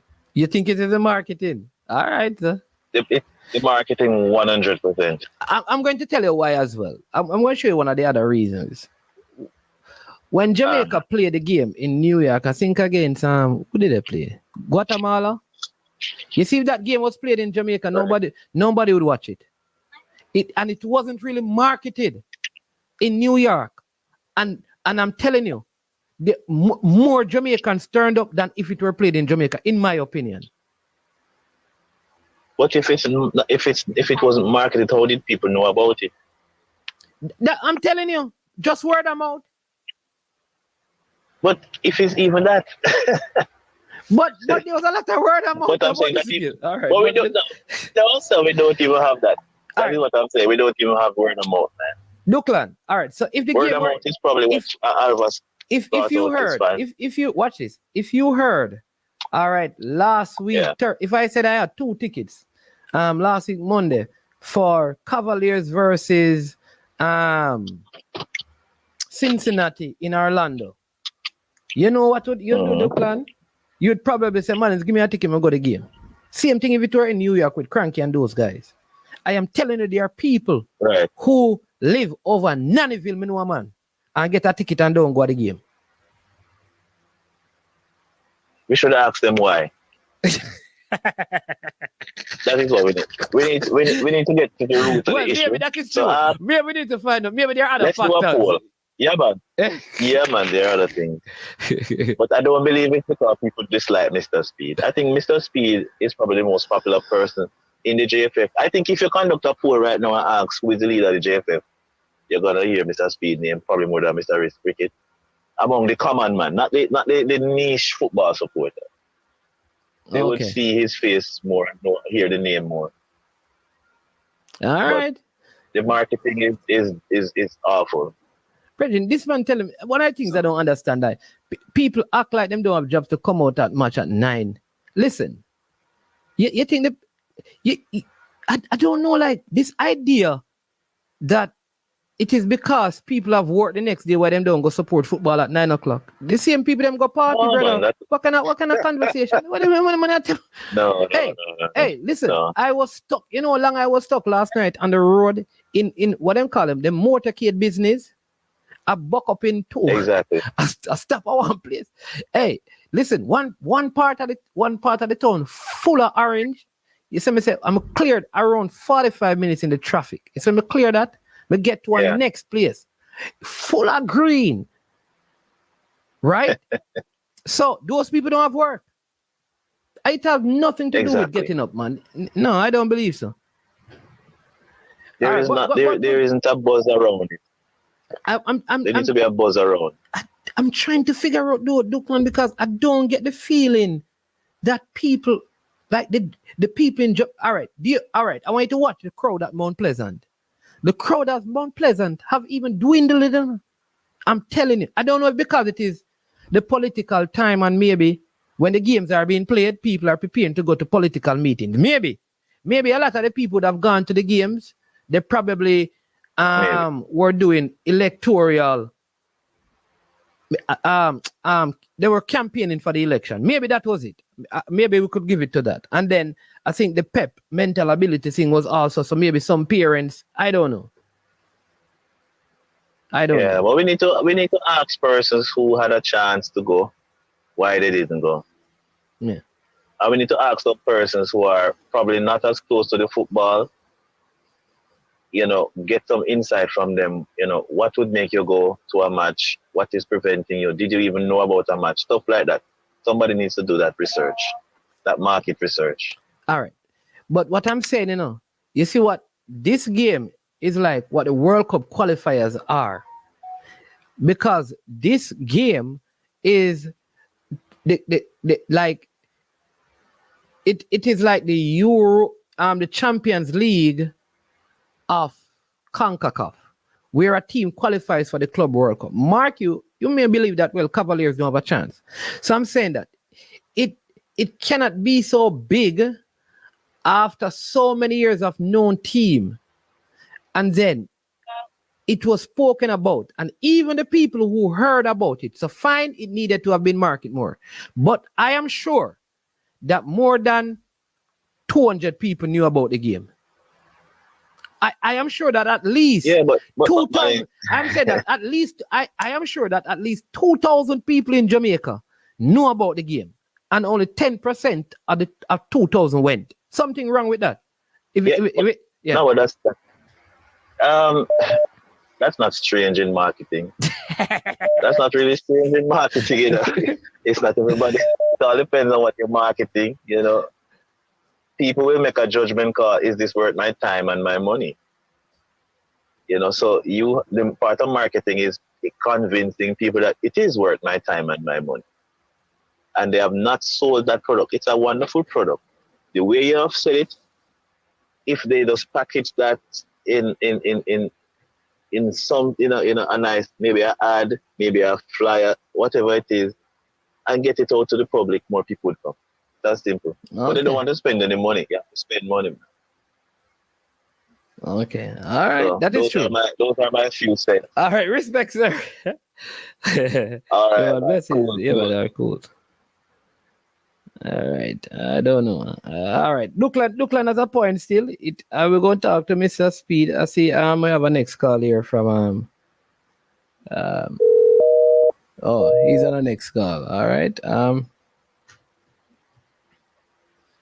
Let's see if we can get Mr. Rudolph Speed. I have to make sure.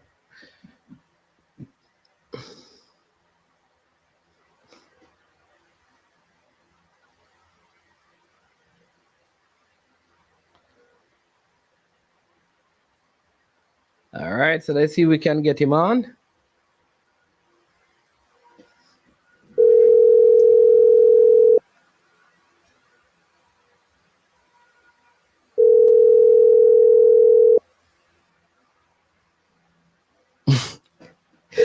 Mr. Flex. I don't know, man. Good afternoon. Welcome to I Am Sure Sports. We have the leader on air live. Okay, how are you? I am giving thanks, man. How are you doing?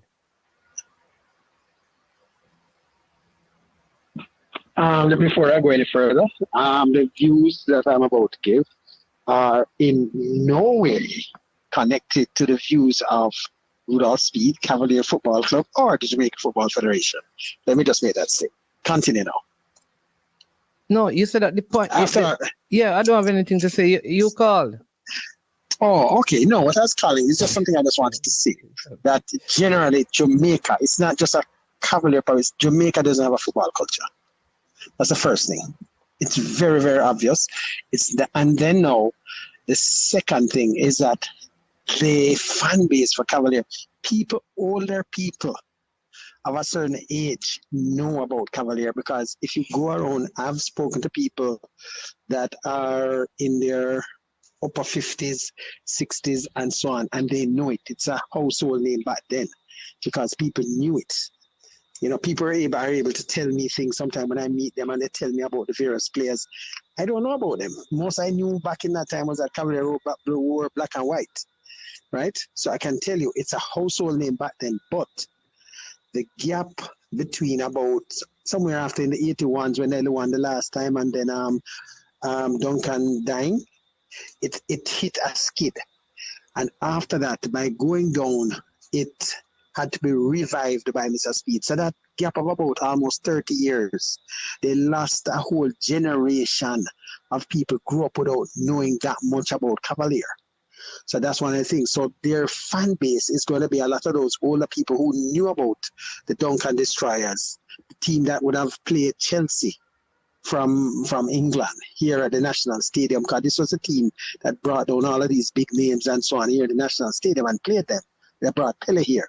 But the thing is, after that 30-year lapse there, right? I'm going to say around everything started coming back early in about, I'm not sure, in the early 2000s.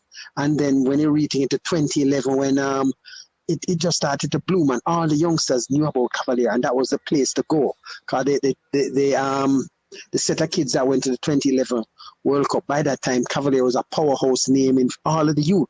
So the base for Cavalier is basically going to be, roughly, you're going to have the older people who knew of the Duncan Destroyers from way back. And then now you're going to know about the younger set that basically are from 2011 coming up. So a lot of these younger players now, youngsters now, when you ask about Cavalier, they're going to tell about Messi Marsh. They don't know about Neville Oxford. They don't know about Lauren Donaldson. They don't know. So who they see as their role models are those younger ones. So what would have affected Cavalier now was that the time that the match was set for. So a lot of that younger fan base not able to come out for 9 for go back in at 11, because there's a serious fan base at the younger age group. And I think that affected it. That is one thing that would have affected it, because there's a lot of younger kids that would have been able to call upon, because they have a serious base there at the youth level. But I have nothing to do with that aspect of the thing with the planning. I don't know what time there was chosen. But as I said, there's a serious problem with Jamaica and the clubs so don't. Yeah. Where this is concerned, let me just make it clear to people: the clubs don't get to choose the time.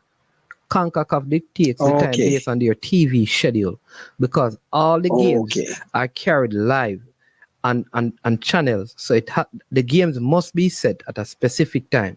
It is outside of the club's control. Well, the other thing I think that Cavalier should have tried to do was try to get the base, like how politicians nowadays, they cater to their base first. They should have made sure their base got those free tickets before giving to the Premier League, other Premier League teams, that unless it's just a few who follow football are going to come. Because there's a lot of Cavalier supporters I know that would have come, but first thing you're going, not everybody going to ask for a ticket here and there. So sometimes I know people that bought tickets. There are people, hold on, leader. There were enough tickets on offer all over the place. Unseen. I know people that went there and weren't able to get tickets. Hold on, man. Every vlogger that wanted to could have gotten tickets to give out to fans free. Every radio, really? hold on. Every radio station, every TV station. Yet I was called on the day by people that asked me to try to check out tickets with them. How a person will people, call? It's not everybody. No. How a person will call on the day and say, "Can I get a ticket now?" Because that's how Jamaica is. The amount of people that calling on the day. Listen what I'm saying. No? That's how Jamaica is. So here's what I'm saying. So you said that the base of the club, the base, these are the hardcore supporters of the club. They wait until the day of the match to try and get ticket. That don't make any sense, leader. If you have a big, when you have a big concert happening, a lot of time a big dance in Jamaica, majority of the people go last minute, yeah? Majority of the people, unless you make the prices very high, where them have to save and try to get it, the majority of those people come last minute. Let me tell you this, the hardcore supporters of anything don't wait until the day to beg ticket, leader. They don't. They either go and buy it or they start asking way before. The hardcore supporters either, let me finish. If you say the base, if I support a club and I can't afford a ticket, I cannot wait until the day. I'm not one of them hardcore supporters then. That's the point I'm making. Look here. I know they have a Jamaica match away from that now. And you have, right? I Well, I didn't have anything when I didn't have anything at all to do with, say, a Jamaica team or anything like that. People would call and say, "Boy, Mr. Maxwell, you can't get a ticket for me." And so I say, "Boy, I'm gonna work at JFF. I can't do that." And so, but that's the thing. People, it's a general thing. It's nothing new. Listen what I'm saying. Listen what I'm saying to you. I don't understand how people say I am a hardcore supporter of the team and always have to beg tickets. Something is wrong with that. You are telling me, hold on. You are telling me Jamaica plays a World Cup qualifying game in June. There are some hardcore supporters out there who love the Reggae Boys that they're going to wait until the day of June to beg a ticket to go to the game and call themselves hardcore supporters of the team. Yep. Leader. Yep. Just come listen. on, you know that. No, Leader, you know Leader, that. you need to listen. I think sometimes you need to listen to what you say. I think you need to say what you like, write it down on a piece of paper and read it, Leader. Seriously. You're not a hardcore supporter if that is the way you operate. You go watch a game, but you're not a hardcore supporter. The hardcore supporter, listen, have a way to get them ticket before the game. Even if them go ask somebody, them already. Like, how can hardcore supporter want to go to game and free tickets? You're not a hardcore supporter. Generally, one of the problems You're we a have free here in ticket Jamaica. supporter. Generally, one of the problems I think we have here in Jamaica is that people, look here, I remember one time.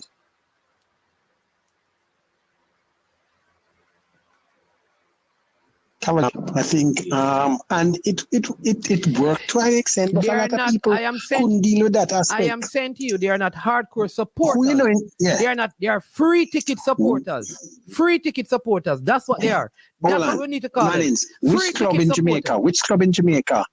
Which club in Jamaica do you know that sells season passes? What can you talking about? You're gone from different season passes. No. I'm showing you. No club don't sell season pass. And Cavalier usually did. I don't care about that because it don't make any sense. Listen what I'm saying to you. I can still buy my ticket on match day. I am saying that you cannot call me a hardcore supporter if on match day I beg ticket to go a match. Me not a hardcore supporter. Me is a free ticket supporter. Well, all I can say, it is nothing. When you're a hardcore, what clubs abroad make money on is that they are able to sell their season passes for a long time before. You understand? Leader, but the person you are talking about not going to buy a season pass. Because I beg tickets to go a match. No, hold on. That's why I said we don't have a football culture. But that's what I'm saying. We have too many. We have too much different conversation. We're not talking about football in culture.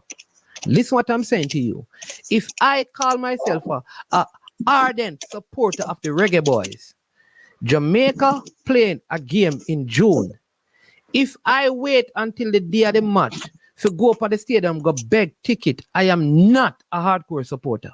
Or even buy. Even if I ain't beg alone. Even buy. So let's talk about buy.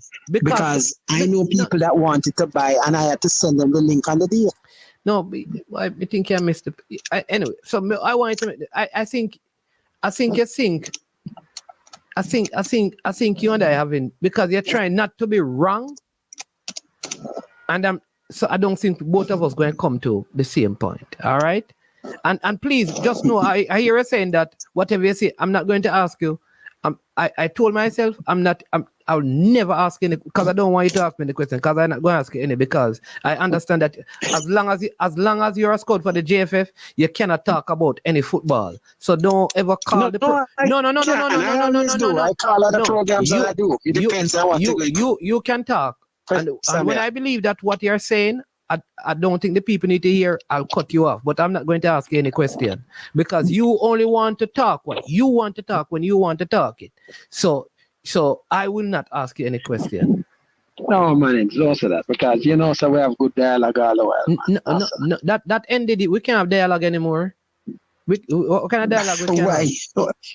I've gone on other shows and we have good dialogue. So you and those people have good dialogue. You and I don't have no good dialogue. Because if I ask you how much Cavaliers player, if I ask you if Christopher Aindworth in the team, you can't. But you can't ask me that before the team release, man. You know, say I can't. You mean so everybody know leader? So Everybody knew that. I he don't was a say captain. people. Everybody knew that he was a captain of the team. Everybody knew that he captained the team in Trinidad. It was not official, but it was not officially said out there. Everybody said so. So there is Christopher Ainsworth, who was a captain in the team. Oh, I cannot speak. So no, you know, if you come on a program because you can't talk. No. It's between Christopher Ainsworth and one of the matches.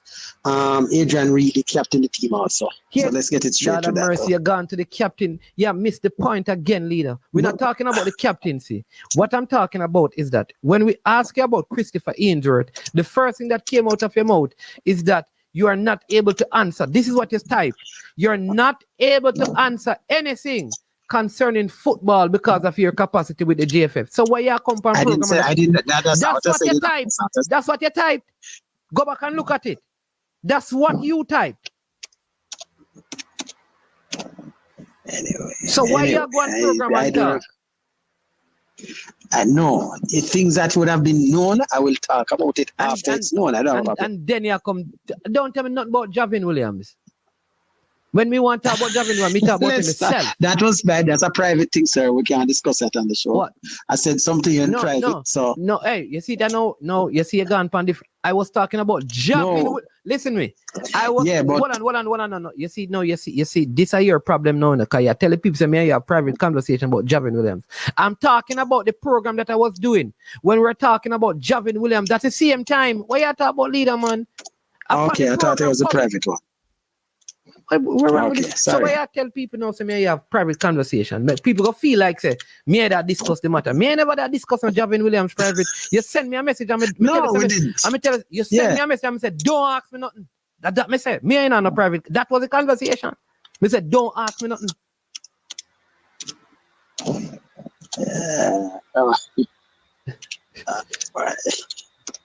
No man, we never know someone reach so far. The other day I asked you for something important. Don't ask me nothing. No, me tell her that already. No, man. Do not ask me. You are asked. Don't ask me no question. But you said, may I go by what you said? You said there are 4 scouts. One is in Western Jamaica.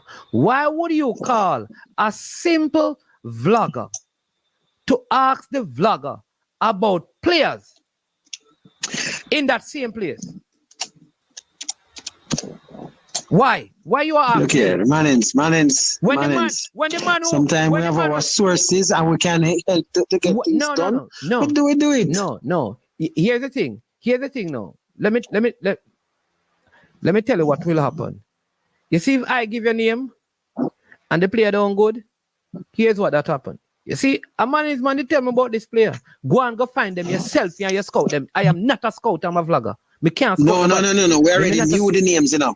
We're not asked, nobody can really recommend nobody, you know. I just needed some information to contact somebody that we saw. So hold on. Right? And we didn't get to speak to the person at the leader, time. listen to me now, leader. So I don't say leader, listen to me now, leader. If you need somebody from Western Jamaica, do you have a scout that operate down there? Yes or no? Yes, but so sometimes if it's easier to make a call to somebody that, if it's a neighbor, hold on, man. If you live across the road from somebody and I say... Let me ask you, no leader, man. Let me ask you the question, man. Where I'm presently located on the North Coast, I know that. You have a scout in the Western Jamaica. Why would you be asking a man in the north of Jamaica about information on the west of Jamaica when you have somebody down in the west of Jamaica? Leader? Question. Hold on up. Manins, how near is it, right? How near is it to the distance between say St. James and Westmoreland? I don't know. I'm not Can in, you I'm tell not. me? Help me out. What I know is that St. Anne, you have to pass. When you go St. Anne, you have to go to Trelawney, you have to go to St. James before you get to Westmoreland. You want information about somebody in Westmoreland, and you have somebody in the bordering parish of St. James, and you ask, come on, we're in a St. Anne to give you the information. Who can make a call? Nobody asking you to go there, but you obviously have a contact number. No, you did not ask me for a contact number. I think that's what I did, you know. Leader, do not do that. Don't do that. You didn't ask me for contact number. Leader, I'm going to look back. You want me to read out what you asked me? You want me to read it out? With the questions? Yeah, with all the names. All right. Let me just help you. Because me know sometimes you forget. Yeah, man. No, read it off without the names. Yeah, man. Read it out without the names. All right. Read it out without the names. Don't call the names. Oh, no, man. I wouldn't do that. One thing me I hear, Virgin. Yeah, man. Just read out what I say. Don't call the names. Don't call the names. Just read it out without the names. All right. All right. I need info on the following players. 1, 2, 3, 4. And it is for bam, bam, bam, bam, bam. Right? Mm-hmm. If they have a passport, please submit a clear picture of the bio page. And you give a list. I need bam, bam, bam. I need bam, bam. I need date of birth. I need parents' name and phone number. I need players' height and weight. I need position played. NB, if they have, get all email address. That sound like you want if you go do private investigator. No. All you had to do was just pass that on to. I think most of those names you could just send it to one person. To I would know who that person is. The coach. I think all of them are connected to the same place. Hold on. Is this coach that you make reference to a part of the said organization that you work with? The organization I work with, I don't know about that gentleman being a part of it. I'm trying to remember. I don't know about that one there still. So, all right. Let me ask you. Hold on. Let me say this very simple. How many parishes are in Jamaica? Let's go very simple, basic. How many parishes? 14. All right. And does every parish in Jamaica, with the exception of Kingston and St. Andrew, that are joined, have one what they call parish president, and those parish presidents are members of the JFF? Yeah, well, what are you getting at, man? Yes or no? Man, yeah, what are you getting at? All right, so cool. So we're just going very simple. All right? Bam. So there you go. So the coach of this particular institution, let me ask you again, is he anyway connected to the JFF that you stated that has contacted you or contracted you to work in a capacity that doesn't permit you to speak on certain matters? No, I don't know. I really don't. I can't say. Hey, leader, I don't know, my brother. I don't know. But listen, keep up the good work, sir. I hope you do. I hope you have good success with your scouting locally. And there will be no bias in the work that you do, that you and the rest of persons that have this task will search diligently across the landscape of Jamaica in every nook and cranny.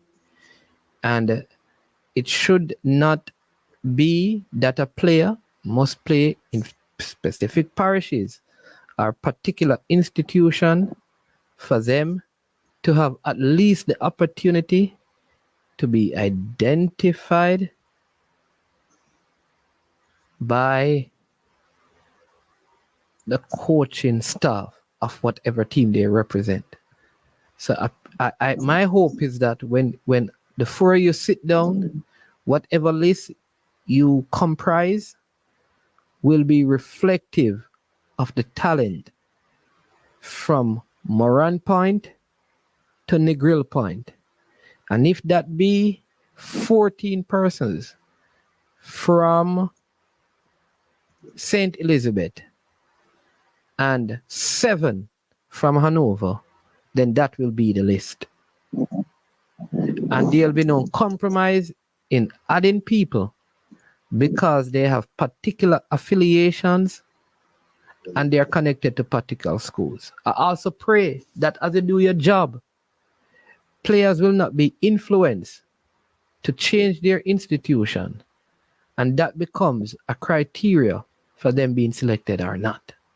In other words, my hope is that the kind of scouting that is done, that a player can stay at the most rural school in Jamaica, and they may never win the Costa Cup or even the Manning Cup, but because they are good, they still get selected without having to feel the need to change and go to one of our prominent schools. Here ended my case. Thank you very much. I love that. I love that, Martins. I love that. I feel inspired. I'm going to be honest. I feel truly inspired, and I love that. And I can tell you, from my point, that is how I work. Anything I do, I aim to do it to my best. I don't get anything else interfered my judgment when it comes to that sort of thing. People that work with me or know me know exactly what's there when it comes. So no matter, once I put on a hat that has to do with, say, JFF, or I had to do with Calabar, or I had to do with Cavalier, it don't matter which hat. Once I put on that particular one, nothing else will interfere with it. It don't matter. That's one thing. And I appreciate right? That's that. how I am. I appreciate that. Yeah, man, that's me. That's me, man. I will give credit where credit is due, because I know that you take credit for Alvas Paul and a few others, right? That were not necessarily from Kingston and St. Andrew, like you typed earlier. You found people Arma Club. Or I would prefer if while you're in this capacity and you're on my program, at least you don't say my club. You see, and that is the issue. Okay. You have to train your mind to not think that it happens way. Back. So you have to train. You have to train your mind not to say my club, because you cannot be a scout and be of a club. Because once you select players from that club, whether you think so or not, the perception is he had to pick players from his club. So you need to remove that from your vocabulary. There's no longer my club. When you speak on matters of scouting and selection, there you have no club. I know that. That is something that, it's just sometimes speaking, how that goes. Sometimes it comes out that way, but no, I definitely don't do that. Okay. Not at all. So he was not... That's how I've been from ever since. Yeah. And I hope the others are. And I hope, again, that there is a strident approach, that the person who is in the West and the person who is in the East and the one in the North and one in the South, they have the same amount of power, that they will have the same authority to speak and in defense of those who they have scouted. I also hope that while this may be a good initiative, that the same eagerness is spread across the diaspora, so that the people there can at least feel a sense like I am also a part of a scouting list. Well, let me say one thing here, just to make it clear, right? I have always, right, whenever I do any form of talent ID, whether it's local or I've seen people from overseas and recommended them to Roy Simpson, and that's before I had anything to do with anything officially with the JFF. I won't tell you names any of them, but I've done it just like how other people out there have done it. So no, man, I just look at, once it comes to the national team, there's no compromise there.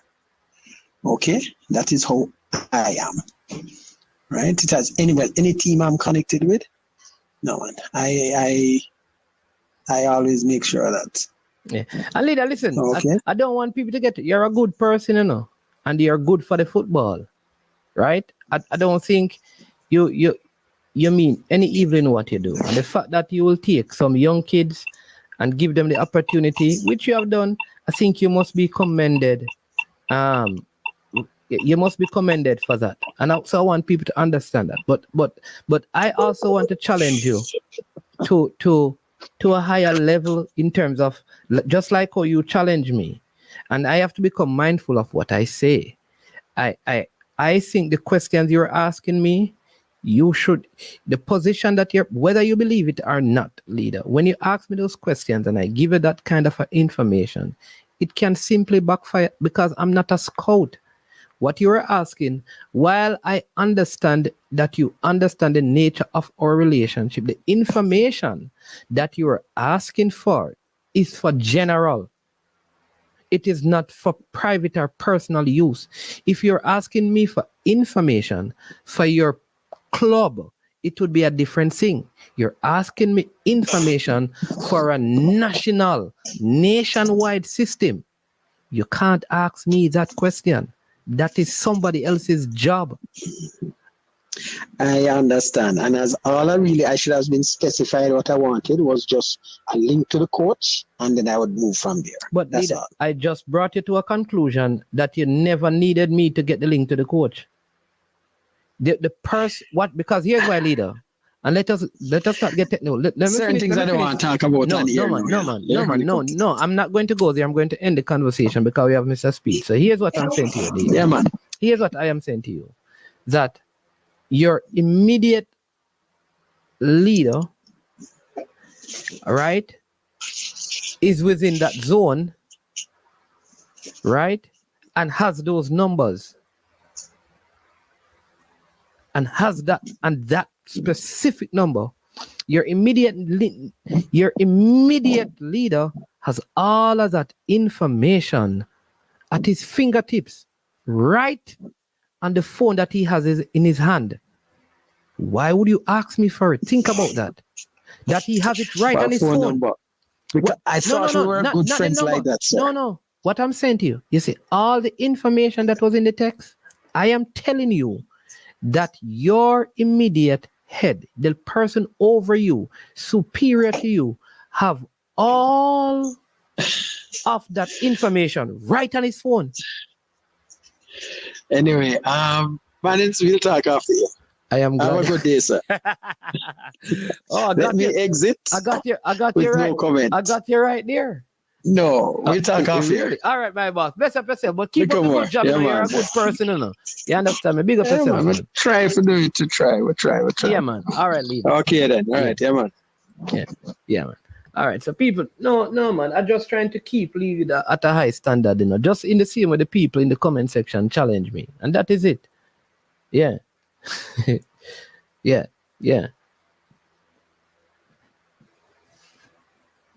understand me? No, I'm not trying to beat leader. I am just saying you cannot ask me for scouting information and players. That's like a conflict for me. All right? That's conflicting because why would I be giving you all of this information from players at the school that I attend? All right?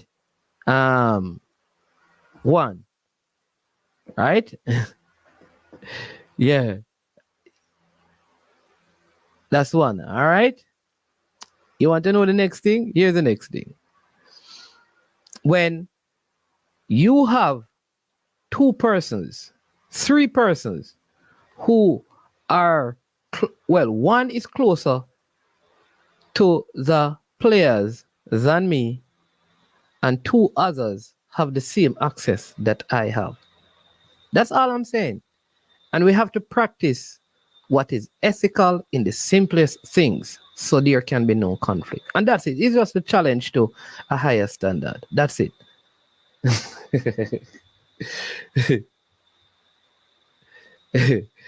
Understand me? I'm not going to be dragged into that, you know?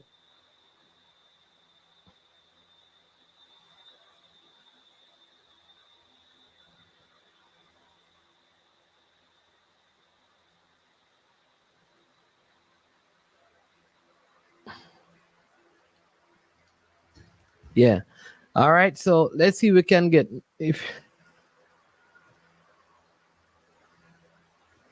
if you're working for the betterment of the football of betterment of the country football, your treatment of leader isn't good, man. How did I treat leader? Leader is doing a good job. Leader is doing a good job. He does. I spoke up. I don't understand. Like I'm not supposed to tell him how he was getting me in a place of conflict.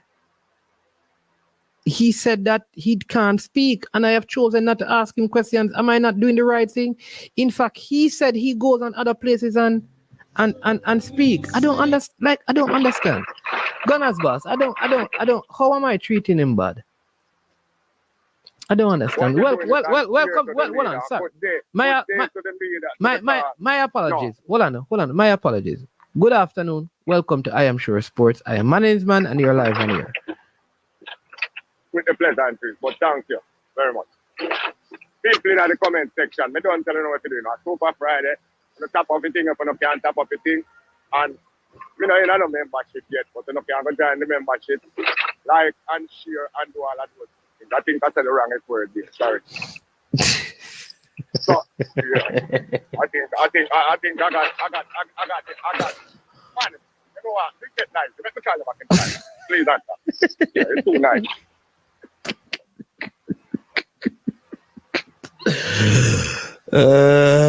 Jesus, I don't know. Jesus help me. It's Super Friday, people.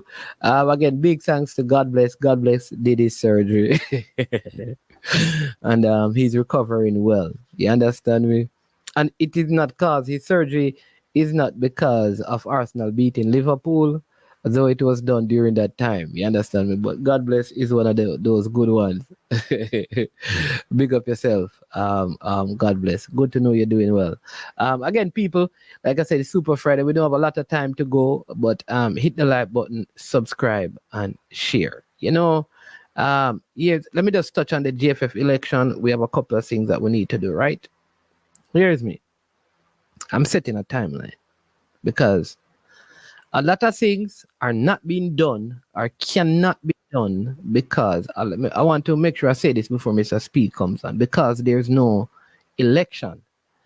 I think this cannot be delayed any longer. And right now, I have a plaque. Me not write on it yet. This is a placard that me I go build. Me alone, I will go up. What name? St. Lucia up to Avenue. And if by the middle of March there is no election, man, I got demonstrate up at the JFF office in the middle of March with me look a placard. We need an election. The show must go on. Football needs to go on. All right. Anyway, we have the man of the hour, Mr. Rudolph Speed. Welcome to the show, sir. Good afternoon. Thank you for having me, boss. Yeah, man. I hope you heard, the commendations you got even in defeat. That many of us believe that the team, was very disciplined. Everyone spoke about the defensive discipline and shape of the team, and that it was very unfortunate that both goals were scored close to the end. Well, almost on the last kick of the first half, and then at the end of the game, you consider the second one.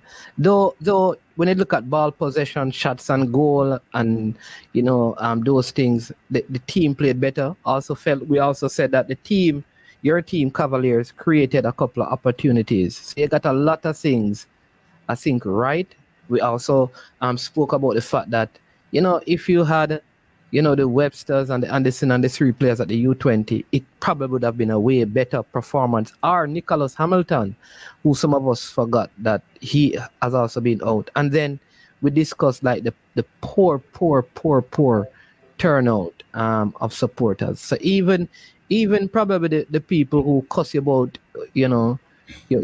according to them, your quota policies and all of those things, they still spoke highly of what the team did last night. So you talk to us about the game. What are some of the lessons you learned coming out of it?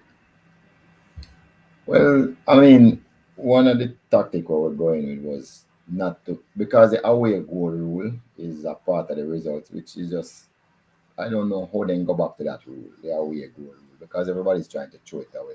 We still have it. So one of the first things we were trying to do defensively was not to put them on this, let them go on the score sheet any at all. So that's what we were trying to do. When and as I say, I think we defended well. We just make 2 bad laps, late in the game. It's like we got tired and make some lapses and they scored on us. We tried to use the counter attack method because we're trying to not concede and then we're still trying to score. So we thought the best tactic was to go with the counter attacking model. So initially, we actually get a chance early in the game, like in the first 2 minutes, what we probably should have done better with. It was 1-on-1 on the keeper, and we never scored. And then I think the other good chance we get was in the second half when we were 1-0 down. I think we got another glorious chance we should have done better with. That was the Chanel Thomas. Right. But in a counter-attacking game, usually you have to take your chances, and when you get them, because they are going to be far and in between. Yeah. So I thought that Atkinson probably got a half chance after that. So we ended up getting 7 shots. But I mean, it was deliberate though, how we wanted to play. But I think what I got wrong was that what I did was in the second half, I adjusted the shape of the team because I saw what Acosta was doing was going way back and helping to keep possession almost in his defense. So it was difficult for us to send somebody to mark him there because that would have been catastrophic. So what we did, we kind of make him go and roam about, but we make sure so we're seeing him most of the time. Because I mean, he's last year MVP, so he's a good player.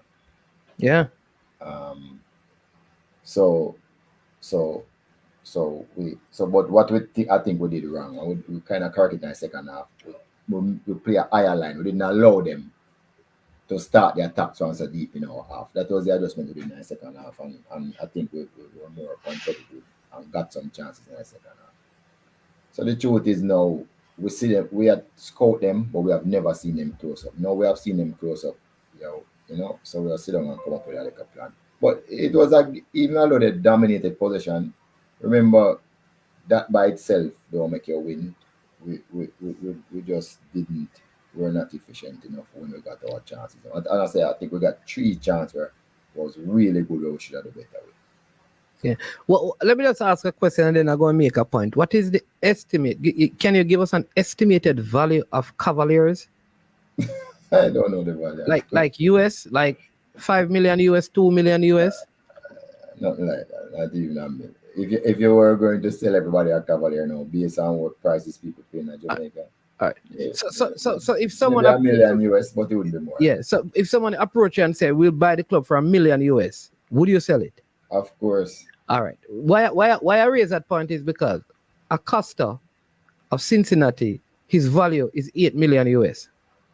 So that the point I'm making is that so just what you did is commendable because even the value of your club compared to one player on that team is far apart. So to be on the same, you understand me? And they have players from Nigeria, they have players from Venezuela, they have players from Argentina, they Africa, Brazil. Yeah. So and I think that played a part, and they were the top seed, I think, in MLS as well this season. Both their first team and the second team, Cincinnati too. So, but one of the very disappointing thing is the low turnout, and why I think we said is that this is because Cavaliers don't have a fan base and thing. But Mocha played at home, and Mocha had like 2,000 people supporting them. Well, when we went to Robin Hood, they had like 5,000. So when we went to Trinidad, they had 6,000. So the 2 things go against us. The time was just too bad. 9 o'clock just not make it 9 o'clock. Okay, so you thought the time of the game was an issue as well. The 9 o'clock in the night.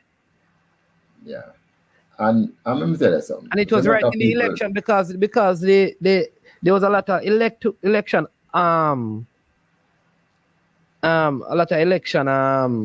activities as well. Look here, it's just that true. Sometimes you don't know if you say something. If you play a match in Jamaica, the amount of stress we go through, even really before you start playing, is yeah.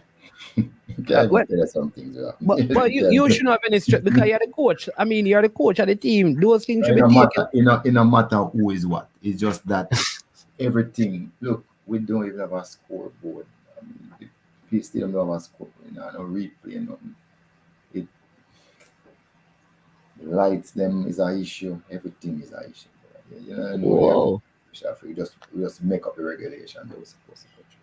So you're stressed already before you even start. They do so much other things as All right, the stadium don't have a scoreboard in the Ellis. Oh Jesus.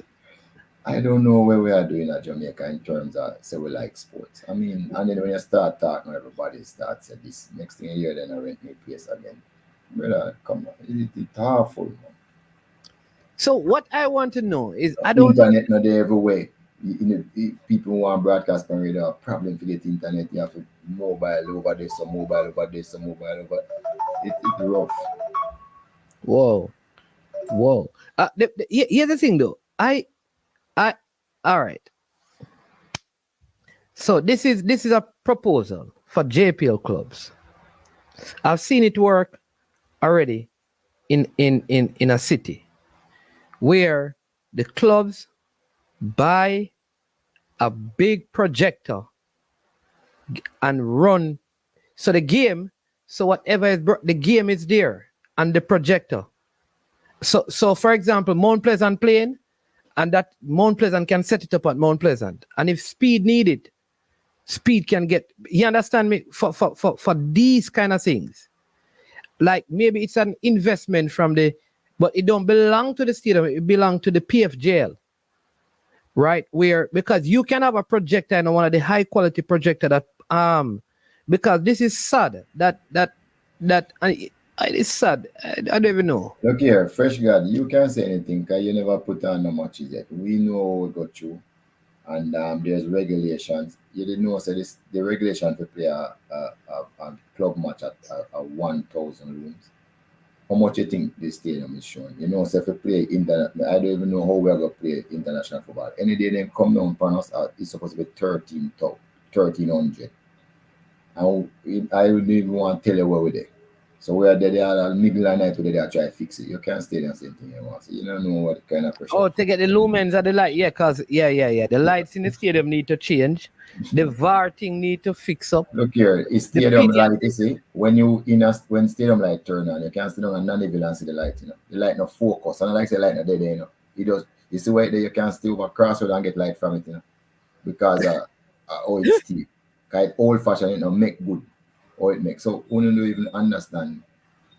I mean, not even about talk about certain other regulation or we have to take find ways around it because the facet just don't have it. Tough. No, Fresh God said he wasn't talking about the stadium, man. We know that, you know. That me I talk about result. Look here, we do our best and we get the tactics fairly right. It's sometimes I get the tactics and it don't work out, but me know we go wrong too. We go wrong. I mean, I first coach if you admit when me go wrong, you know. I guess why every time we lose, me take all of the blame. I really that. I think like will the under 20 players be a part of the second game? No, and then I three of my best players too. So me know what go wrong. This is because you know have certain players you have to play. How come you play on the 28th? When is your last game? 28. 28 of my second game and my last game. Me I go USA go win. What am I gonna do? Just did it. My last game. My second game Sorry, boss. I thought it was over. Gunner's boss, you don't have to speak earlier, man. We lose the game too. We learn some lesson and guess what again? Well, let me ask. Hold on, what you're saying? So you're going to Cincinnati to beat them? We're not a choice by 2 clearly. Hey, listen. Nicholas Hamilton will be ready? No, but look here. If you realize what I'm tossing, you know, it's just missed concentration just at the last 2 minutes. 1 minute, then I get 1 minute, maybe 1 minute for both goals. So and our thing was to keep them off the score sheet. Clearly, we have to go set up different because we need goals. So that's what we have to do. But I don't see. I'm not saying them can't beat me because it's a very good team, but there has been stories with different, where teams has taken on teams, would look that superior. So we not give up. Well, we stay there, we go fight. We don't know why anybody else give up. That's what we Duckland, go. Duckland say you need Damian Lowe and Bowser to reverse the deficit. Right. So you remember, so me like when you say that, Dukan, can you remember what me in a Canada game, right? I said, we are go up there. We now give up. We are go from Sunday, and we are going to do what we have to do, right? So, I mean, look, they will not even dominate position like what they dominate position at this game. We can remember. All right, well, we will see. We will see your coaching pedigree on display on the 28th. Very interesting sentiments. I listen. I want you to win that game. I'd love for it to happen and go through. Listen, I would be satisfied even if the game end with you winning 2-1. You understand me? If you go through, great. But even if you win 1-0, any sort of victory over there, I would be happy with. If the game is drawn, I would be happy because I think. Yeah. No, and that's all we have to do. You see, remember the first year I'm going to Caribbean League, I'm not going nowhere either. Everything is a learning curve. Yeah. And then the second time we go to Caribbean League, I was the dominant team till the final. So everything is a learning curve, So me understand the process. So the players them too understand the process.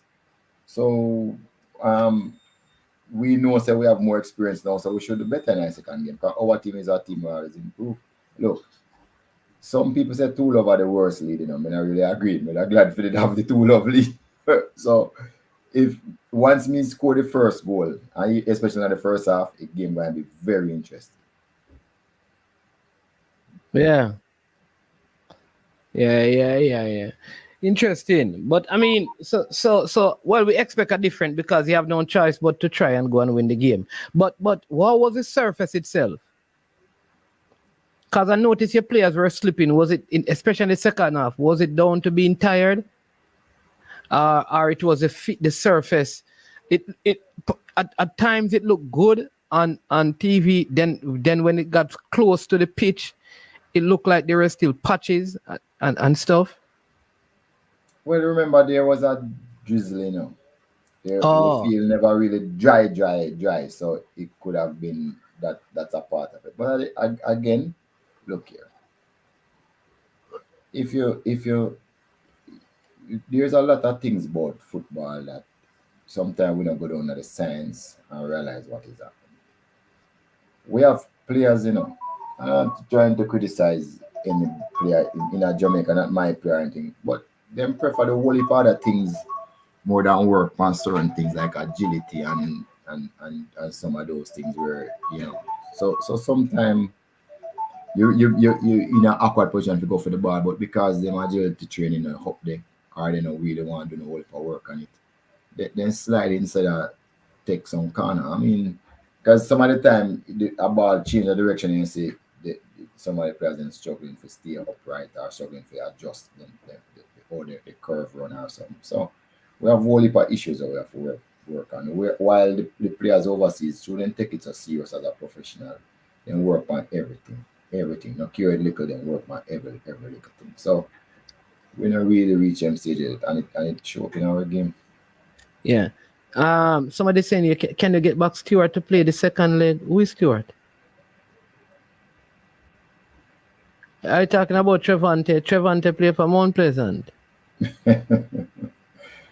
Yeah. I don't know where Marcus Mosaic Gavia said. Marcus, how much time team lose first and go back and win second. I watch some football. Man. Yeah. Oh, Anderson. Okay. Yeah. But I was a little bit. I understand catching them on the counter, but why does the ball has to be aerial when you have like because those centre backs are very tall. They don't have short centre backs, so a lot of the aerial duels and Busy is not like a hold up player. Right. So I don't know if there was a way to play the ball even on the counter. There's actually one of the centre back who put in the air. When we scouted them and look, a lot of crosses score against them because them stuck like they're not really go for them. And in the first half, when we had on Russell on the field, Russell was winning the long balls in the air. So it's something we would look at and realize that they not hit the ball that well. If you look at the goals that score against them in the MLS, most of them are crosses. But you weren't getting squares though. That is the thing. You were playing the ball from center back to the forwards. Like I said, that but Russell, when Russell was there, he was still winning them. The ball was supposed to go not towards the talisman who can actually head that. Right, that's what I'm saying. Especially left stopper, it was struggling. So that's where we're trying to aim the ball in for him to kind of head them on that space for quick player like Regis to run into. But I mean, it worked a couple of times. And one of the time you saw Russell got away clean with the goalie 1-on-1, and I thought, and take a shot, but he goes straight to the keeper and keep us there parry. If it had gone to either side, maybe we would have scored. Yeah, I think the area, the ground route is probably better just for their height, and then maybe when you get down the flank, you can put it inside, because I think you could utilize the speed of Atkinson, because he looked dangerous though he made some he made some sloppy passes. I figured that he was a little bit leg weary in the second half of the game, so that may have been a part of the issue. But tough week, big games coming up, because you have a big game coming up on Sunday as well, against Arnett Gardens. I mean, no, we're not playing that game. We're traveling on Sunday. Okay. So you're not playing. Okay, because I was saying, man, to come out of this game on Thursday and play Arnett Garden on Sunday is not a... No, we have some postponement. So just go back a little bit to the passing. So, I mean, you know that Adrian Reed had a 93% pass completion rate in the Caribbean Cup, right? The games that I'm playing. So different players bring different things to a team. I mean, we have to kind of aware that you can't really play the same way with it's difficult to play the same way with different players. That is why big teams will buy two of the same player for every position, because they keep on the consistency of playing the same way. Barrett again is a really very good passer at the ball. The man, the pass completion rate high. You used to have Nico Shea Murray, who was really good at keeping the ball at it. So you see, when you have them ball pass master in the team, you tend to have to play a little bit different, because it don't make sense you win the ball and you know the people make the quality pass and then you skip back. So you try to do a few of the things different, and that's really what Carter's. A player like Christopher Ainsworth, you know that each match he's gonna put over at least 6-7 quality crosses in the box. Again, you see problem when you have somebody like him. So I am not. And I think Nicholas Hamilton would have been because with his experience. So I am not really worried. I'm not really worried with and the tactics. Nowadays, I want people to understand that football is you play without the ball. It's fine. Yeah, if you don't have a ball, you have to learn to play without the ball. Don't worry about it. You have to get it. You have to make sure that you structure yourself properly to play without the ball. And that's what we did. And I know it's going to help us in the future. So, as I said before, see, we were down behind Canada and we go over. Look, if it was 1-0, we have to go over there and score 2 goals, right? At 2-0, we still have to go over there and score 2 goals. To win. Yeah. I saw it go. Right. So we just go over and give the best shot, man. Right now we know the place are cold, but we are yeah. All right. Steph says, Mr. Speed, didn't notice the other team that should have made a lot of changes. Was there any reason why you didn't make much changes, or you were fine with what your players was doing? All right. So again, come across like not too technical, but again, if you look on the trend now, say like a Manchester City, the coach hardly make changes because he prepare the player to play for 90, and the more changes you make, you like if you choke the rhythm. It has been, well, some of the coaches believe. You have some coaches that have that trend thought now in a modern game. So changes don't necessarily help you because it choke the rhythm and everybody have to get used to you again. Your runs different, all of that different. So I kind of buy into the argument. They say you only make a change when it's necessary. That's me. I'm not saying right. Before the game is saying if Cavaliers go through to the next round, the players' salary should be doubled. Before the game. Look how this come with this money. You know what I mean? I stay there, I see one blogger come talk about. Why you know? Same thing the man said, like, you see? So Cavalier make little money in the last couple of years. Nobody never remember the first 20 years, you know. When we have pure losses. You see how people stay? Yeah. Make some money in the last 3 years. The first 20 years, you know, make no money. Nobody don't remember that. They just want everything now. Yeah. True. All right, let's see. But well, we're gonna run through some of the JPL fixtures. Yeah, for this weekend with you. Because we have some interesting game, very interesting time in the JPL. That's how we're gonna close out the show, talking about the Jamaica Premier League. Like I said, it's some very, very interesting time. Jamaica play their first U20 game tomorrow. In fact, against Martinique in St. Kitts. Not a 2, 4, 6, 8. Yeah, a couple of games. I know that the Harbourview Treasure Beach game has been rescheduled, and let's go to it game by game. And the Arnett Gardens Cavaliers game has also been rescheduled. So let's look at the JPL fixtures we have. So we have 5 games over this weekend. All right. So here we go. Dunbeholden versus Mullines at Draxall. That's a home game. Don't know where Brian is at because it's a home game for Mullines being played at Draxall.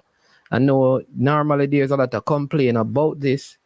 Yeah, I got some fixtures right last time around. This game, I don't think Dunbeholden can beat Mullines on the form that Mullines is in. They are going to score. And so I see this as a 2-2 game. Mullines is not losing. So yeah. So I am going 2-2 Mullines versus Dunbeholden. I'll see. Let me just take this call as Mr. Speed is on. Welcome to I Am Sure Sports. You're live on the air. Big up yourself, man. Yes, sir. Again, it's a Speed. Bless up, you know. Yeah, man, respect. Show me I tell you in I comment say you know if you accept no participation trophy from Manning's man. You bex with me and take so long to answer me, Mr. Speed. No, me up on mute, man. Not do that. Okay, come in know when Manning's man come here. You tell you something, man. Just tell him man the truth, man. Tell him man your team never play good enough and then get too love and you know what the participation trophy and him massage your ego to make you feel good when you do when the team involved, including you, do a bad job, you lose 2-0. That's why we not talk about the San Francisco 49ers from the Super Bowl done. Understand? Manning's man, you have to do better than that. Let me touch something there, Manning's man. Back to what I said earlier with leader, right? If I can understand if leader is the scout of a high school in the corporate area or in another parish, or even in that parish, and he's trying to poach, P-O-A-C-H, poach players from your place. But if he's doing it for the national team, and he call you and ask you one away, say, yo, help me out and give me get some information for me, I help you. I don't see nothing wrong with that, you know, because over the years, I have been on this program and many programs, and I hear even some man named Ratakat or some other man, and them come over here and over here me come here about some people named Kanaya Vice Clark and these fancy names. We never know about them, you know. But people always recommending players from overseas. So why can't you help leader with the local players? But you was one of them who you have to practice for your preach, man. We are going to hold you and keep your honest. You could have given leader a little information and help him out, or you can allow it mess up. So that you come over here and make leader Pick up yourself, leader. You do the right thing. You're supposed to ask people with connection in the parish to assist you to get to the right, to whoever you need to get to the God interest here. You did the right thing. Man is man, do your dirty man now. Look at yourself. Where yourself? Defend yourself.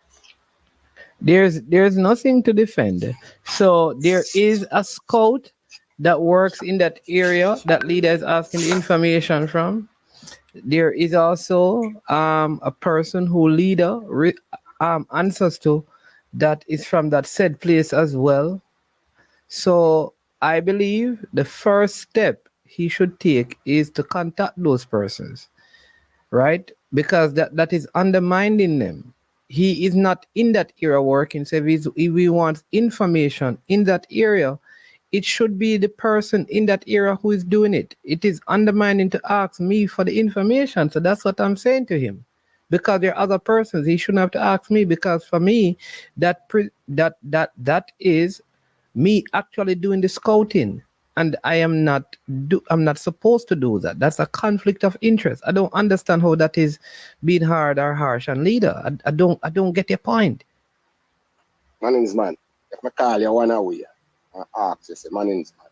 You know, so my granny down at Sterling down at Westmoreland, I know you have to pull up and because and this right there, you know, true. Me know you're in the area, you have connections in the area. But this we're not talking about your grandmother down by Sterling. No, that was just an example. But that's a poor. But that is a poor example.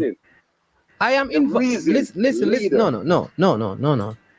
So you have a doctor that in a place, right?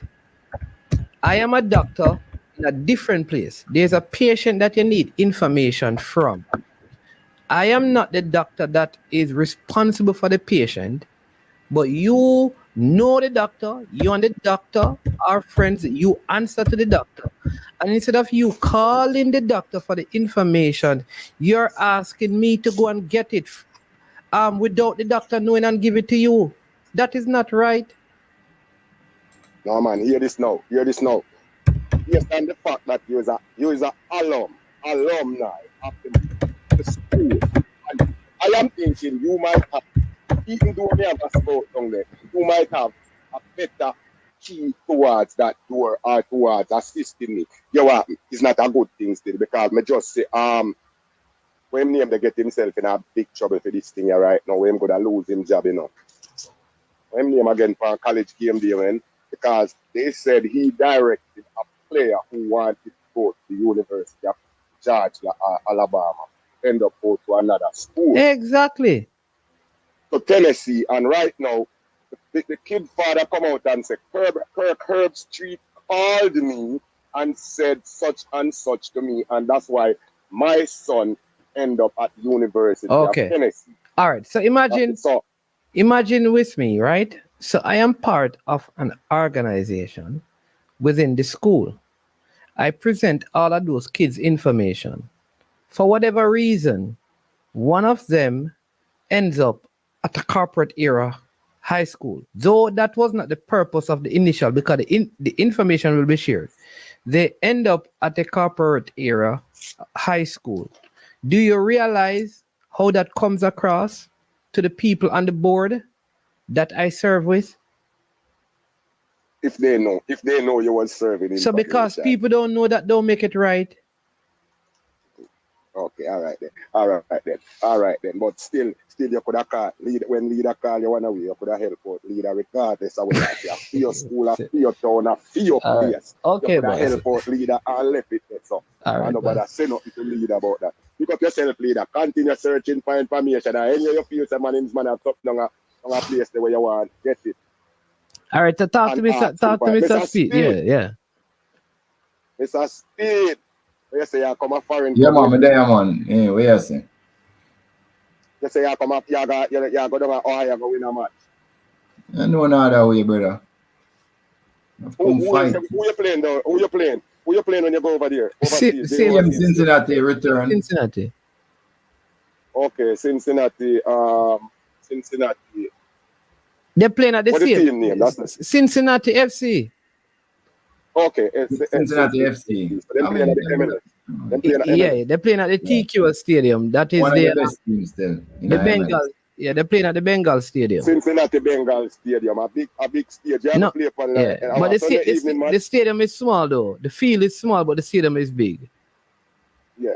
Well, let's see, I saw it for America, you know. Them just build enough of what you need to play upon with a little sideline, you know, and use up the space to bring people because people love the game and they want to play and go to football game. So that's where you build it for. It's more for fans than and enough space for them to play. And it So, is and it is astroturf. It is not grass. You know that, Mr. Speed? No man, not grass. No, what? The Cincinnati Bengal Stadium is not grass, sir. You sure? The TQ Stadium, Jamaica played on it. It is not grass, man. Even better. But for them, synthetic favor younger player. But for them, they won't be getting a World Cup game. Oh, somebody says no, it's hybrid. Yeah, it is grass and thing. I'm telling you, it is not straight, people. I kick ball on that stadium. It is not like straight grass. I'm telling you. I am telling you, hybrid. It is hybrid. Thank you. Is what? DLO. Yeah. That's what it is. Yeah, man. There you go. Okay. So hybrid is what now? You roll off the tarp and cover I think it's a mixture of the grass and something else. I don't know how they do it, but it is not like grass half and half or something. It's not straight. I'm telling you, it's not like a straight grass surface. I don't know how they do it, but both things are intertwined. I don't know. Most fields are like that. A lot of top class fields are like that. Is a high. Okay. So it's nothing new. So Gunners boss, Duckland is asking you. You call the show every day. Did you know that Cavaliers was playing last night? Yeah, pressure Gunners. Cavaliers, Cleveland. No man, I want to answer Mr. Speed, man. Duckland knows him can't pressure me, you know. Duckland knows Duckland be that war for years, you know. Him can't pressure Mr. Speed. I'm a friend. So, did you know that Cavaliers played last night? Which Cavaliers? Mr. Speed Cavaliers? Our Cleveland Cavaliers, you might talk about. Which one of them? Mr. Speed Cavaliers. No, I never know so them play last night. I mean, I follow the JPL, man. Listen, me now, Duckland, man. You know, me now come here, come brag and beat my chest and give no alternative facts. I tell no lies. I don't even know who you know win the. I get my information here and I respond to what I heard here based on the conversation here.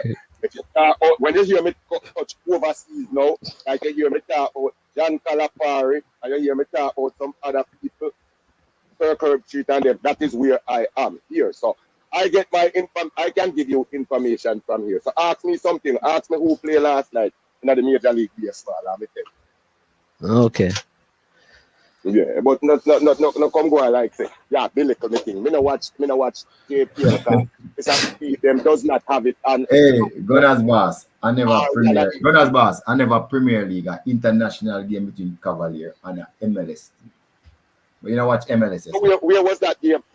Where was that game? Jamaica National Stadium. It was an ESPN. Yeah, and it will. And why? You know that me I tell you say. Let me say Speed. Yeah. How me I gonna know say that game that go on? If you not come here and come sell the game to you and give you information. No. Gunners boss. The Gunners boss. The last show that you called in on, that's what we're talking about and said we had tickets to give away, 2 for here and 2 overseas. By the way, Gunners boss, I have ticket for give to come my stadium up there, you know, for Cincinnati, come cheer for it. Yeah, we're giving you 2 tickets to go to the game. Okay, which day is that? Which day? Sunday? Thursday. No, Wednesday. No, sir, I can't do that. I take off my 6 days, them already. I don't have no days left. Them out charge me out. I mean, so man, you can't give it 2 more tickets enough if people come. Yes. So Gunners boss, let me just. So if listen, we have 4 tickets for the game in Cincinnati. Yes. If you want 4 tickets, if you want 2 tickets, you can get it. So we have 2 tickets for each for 2 persons. So that's 4. All right. Go ahead now, Gunners boss. I can't want to break a boy shirt for you if you come. So may I try buy you? Huh? Gunners No, boss. man, me not Yeah. go promise you that. I'm not gonna promise you that, Mr. Speed. But here more you do. You take the number from Manins, man. And call me when you reach a call. When you reach a Cincinnati, you call. Me buy What? your dinner. That's all me I promise you. Me buy your dinner. I know you can afford your big meal, you know, but me buy your dinner as a general. Just call me when you reach a foreign. Me not coming to Cincinnati.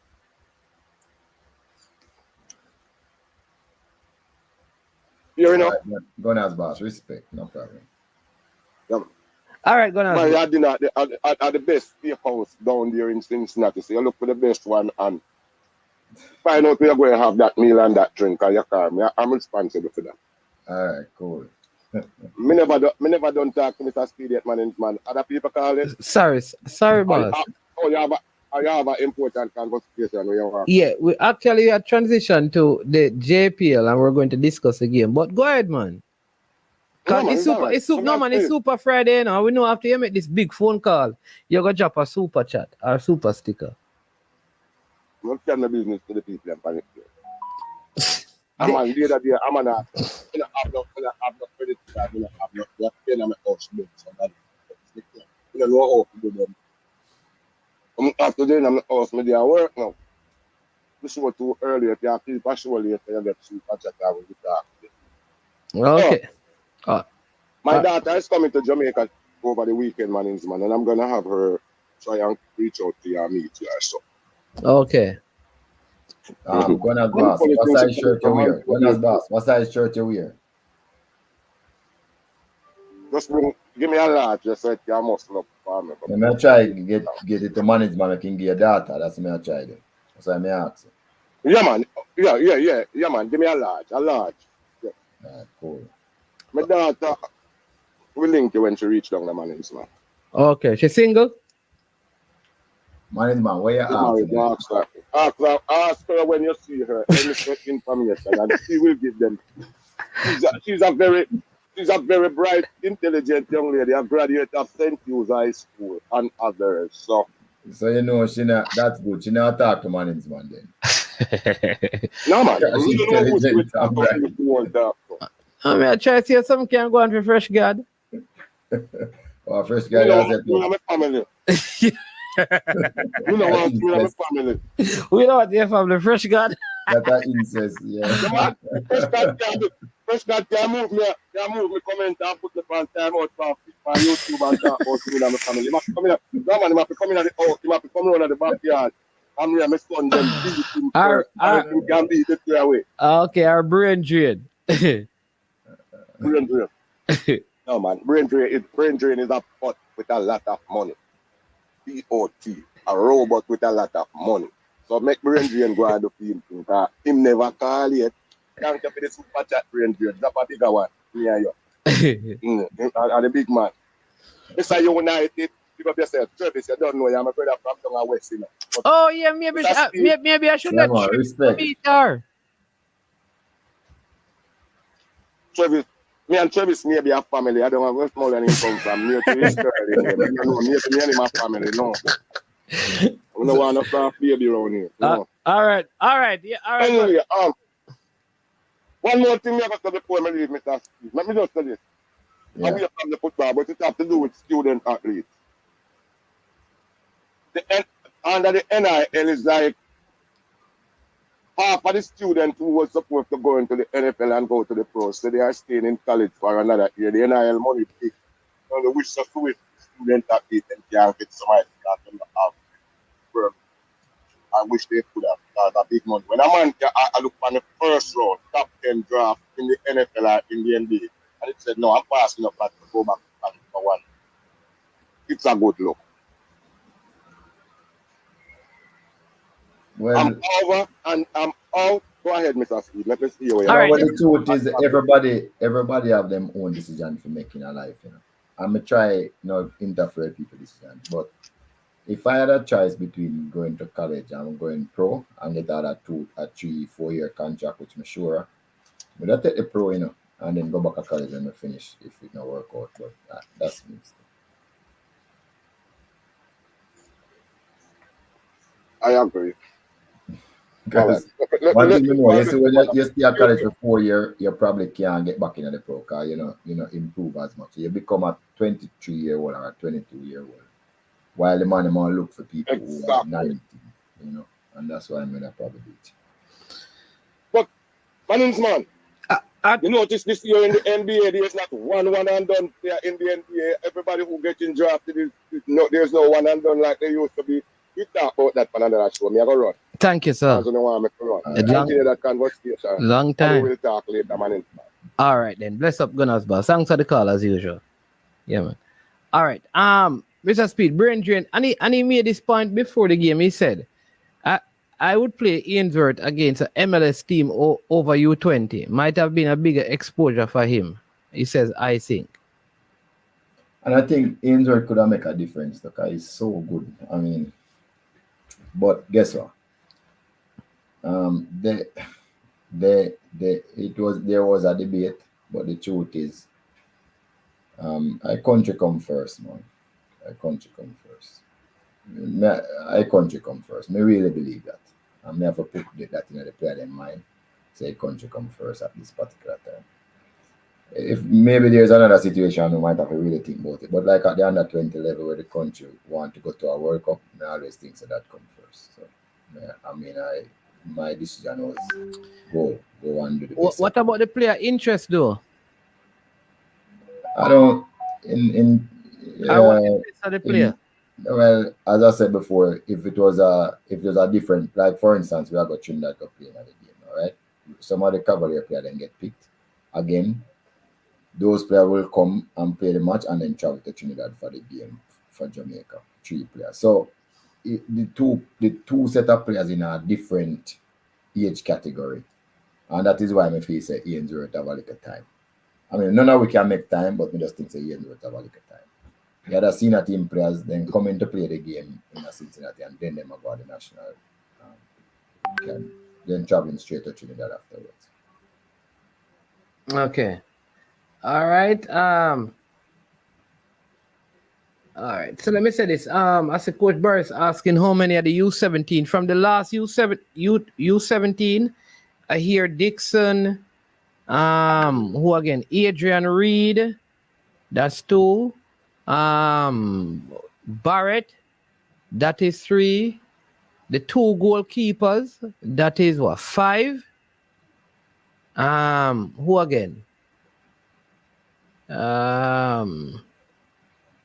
Grant and Lynch was part of the U17. That's 2. Barrett, Reed.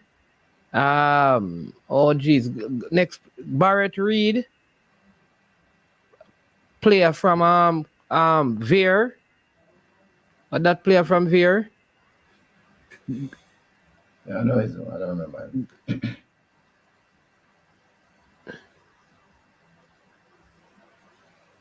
But the player from Veer. I don't remember, me tell you. Dustin Cohen. He was a part of it. Yeah.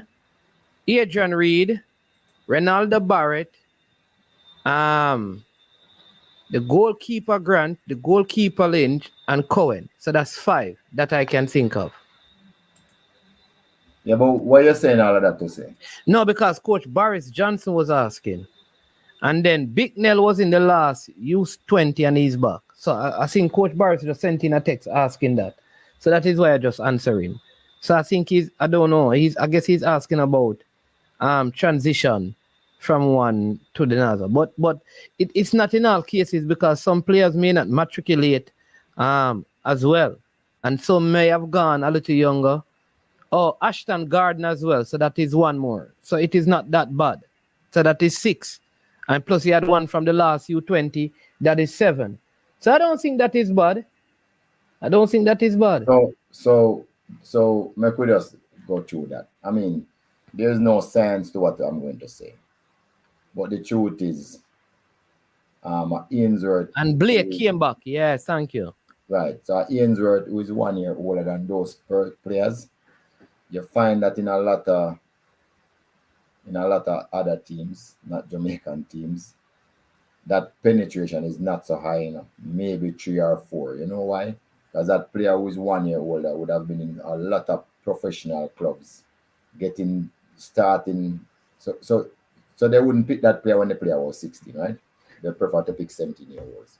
When they come to under 22 years after, that 16-year-old would have forego playing for them country, but he would have been in a club or an academy environment, pushing through. If them break into the first team like what Ian's are doing at their club, they would have accumulated so much more experience that them become better player than the ones that went to the World Cup, which is the case with Ian's work. So if the Premier League was functioning the way it should function and give those 1 year older players an opportunity, because some of my 17-year-olds when they done then go back to school, these 18-year-olds that are probably stop with school, if they give them enough opportunities, you'd have much more of those players making the under 20 team than those repeating from the under 17. I don't know if you get my logic yet. Yeah, man, I understand what you mean. Yeah, in terms of like playing more league football. Yes, would have they would have been way ahead, and they would have been 1 year older. Right. They would have been ahead of the ones that you're trying to repeat from under 20, because when World Cup come around, they'll actually be 19, while the others will be 20. Now, a 19-year-old and a 20-year-old with more training with bigger men is a whole different type of player. Especially like some of our players go back and play schoolboy football. After them are 17 and go back and play 18. You see the difference? That other player is so much more mature and is able to boss the game much better than those under 17 players. So I take it with a grain of salt when people say where the retention level is. In a really good teams is not so high. Okay. All right. So people remember we're coming to a close. It is still Super Friday. So remember to drop your super sticker, super chat, like the video, and also share the video. Remember, I'm not as big as Sir Pino, so I can't say, boy, me not tell people if you like video and them thing there now. You understand me?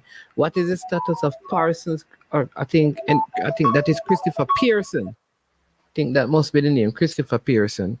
Yeah. So Mr. Speed, Mullines versus Don't be holding. Oh, on the phone. Mount Pleasant versus Mobile United. Veer versus Limal. Let's see again. Veer versus Limal. And again. Waterhouse versus Humble Lion. Tivoli versus Portmore. So, Mr. Speed, maybe we can run through this JPL list of games. Yeah. People asking for the game. I don't know that the girls' game will be broadcast live anywhere, except on some link somewhere. Same thing with the U20s are on TV, man. I understand me. I don't know about how people can get it locally, but yeah, you can search and find out. Yeah. All right, so Mr. Speed, Mullines don't be holding. Let's run through the fixtures quickly now. What are your thoughts on that?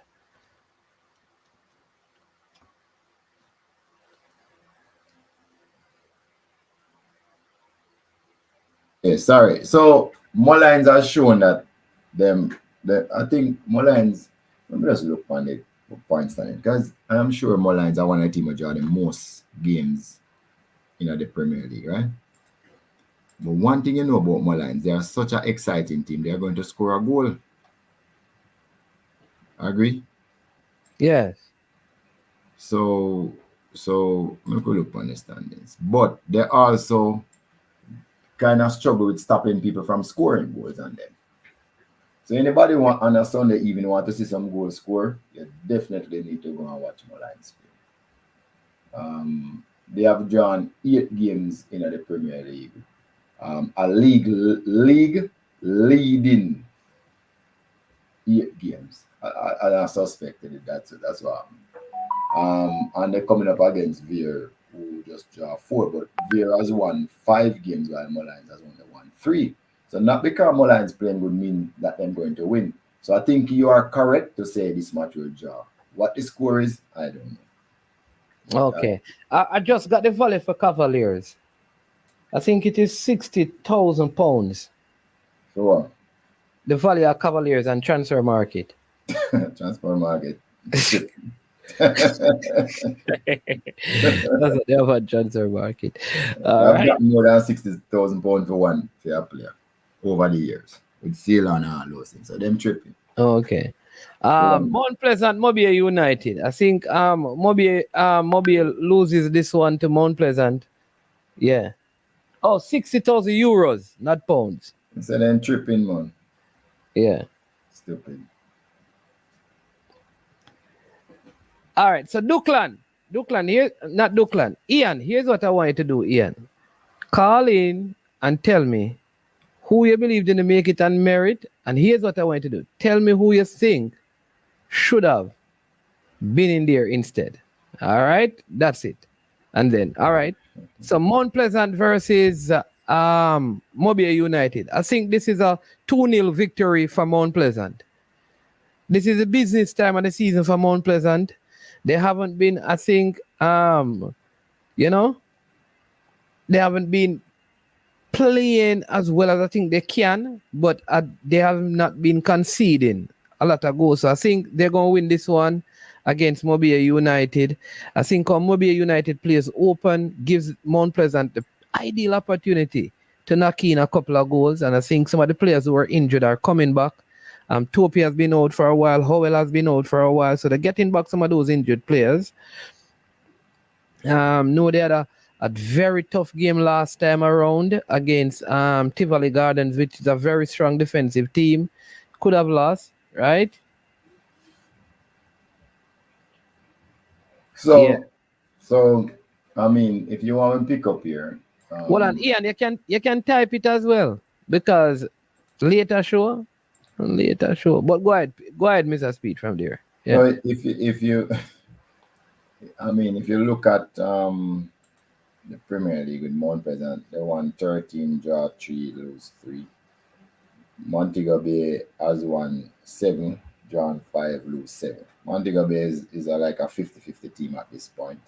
And it is win, lose, and draw. That's how them basically operate with successive matches, right? They have gone on a little run.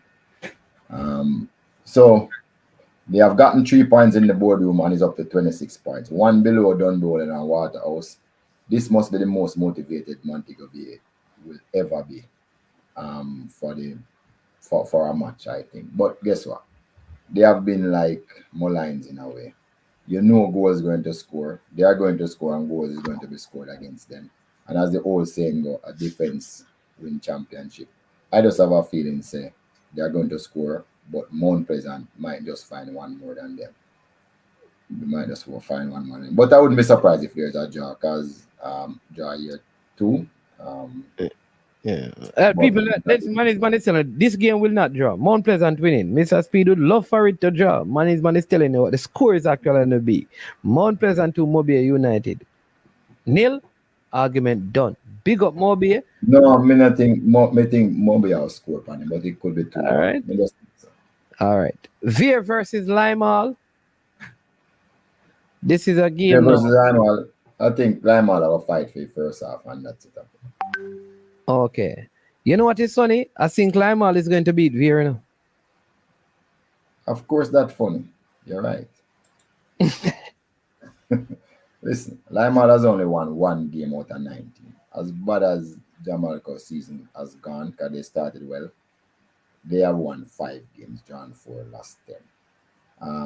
Limeall can't really stop anybody from scoring them. They concede 40 goals in a 90 match. I consider that over 2 goals per game. Veer is doing better at about 1.3 goals per game.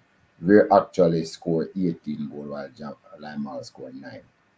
Every matrix that you think about and look at, Limeall is gonna struggle. So I know they won 1 match against Treasure Beach, but the truth is, I could see how disappointed they were in the last game. They actually fought and they fought the last about 5 minutes and conceded about 3 goals. So I don't know how you pick up back from that. I don't know how you play a season and you only thump off each other fist 9 times. That's the amount of time they have scored since the start of the season. Them really at a lower ebb. And I just think that Villa will still have enough to get by them.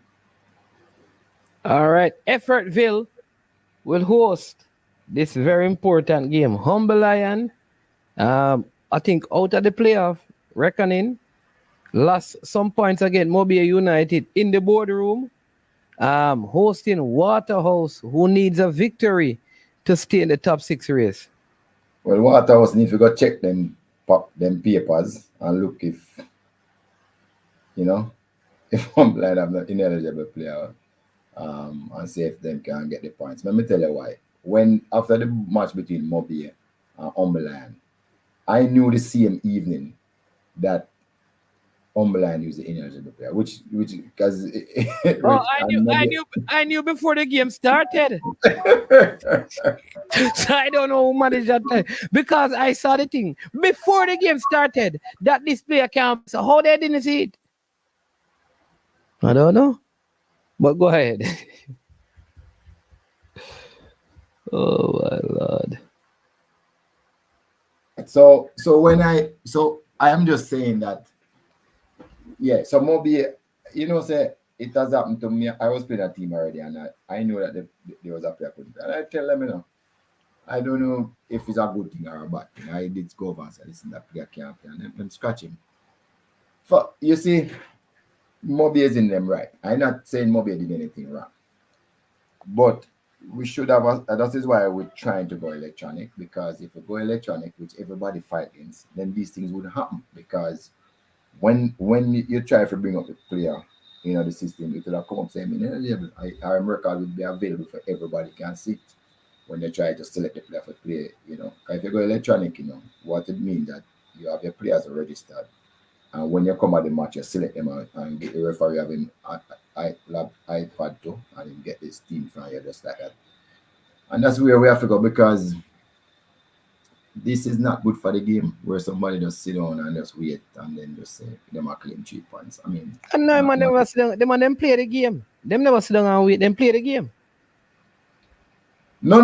But I'm saying, if you know before the game start, that means Montego Bay players know too, so they never have to do nothing. Yeah, then Humble Lion knew too. What do you mean they knew? Somebody said it is. They never know. Right, here's it. JPL fan says, Jamaica Premier League fan said, the electronic, the JPL website actually had it on it. No, that's what I mean, JPL. What I mean is that you see like now we still use paper for present our team, right? But there's a way to use electronic, and then the match commissioner would be able to, once you select the player to put him on the match card, it would come up saying ineligible. So there's ways. Man, there for this one, I don't think Humble Lion knew, because when I talked to one of the coach tell me, say, listen, no go so after the match, my people in Taro, they never know. But okay, all right. Well, I knew before the game. I can tell you who not supposed to play on Sunday. Who? There's nobody. Hey, me know which team not player when not supposed to play Sunday. Not true. There's nobody not supposed to play Sunday. On card suspension? No, nobody not there. Come on, the people never know. Anyway, so with that 3 points, Mobile really come up the table. It's just unfortunate. But I'm just saying now, because of what happened to Humble Lion, they need to go check them papers and make sure. They better go check them papers. Yeah, not like that now. But yeah. So I don't know what to say about the win, because if Mobile people did know, then maybe the player them don't care. They must have Jamaica got 3 much because we'll get the 3 points anyway. And 3 goal. I don't think they told the players. Okay.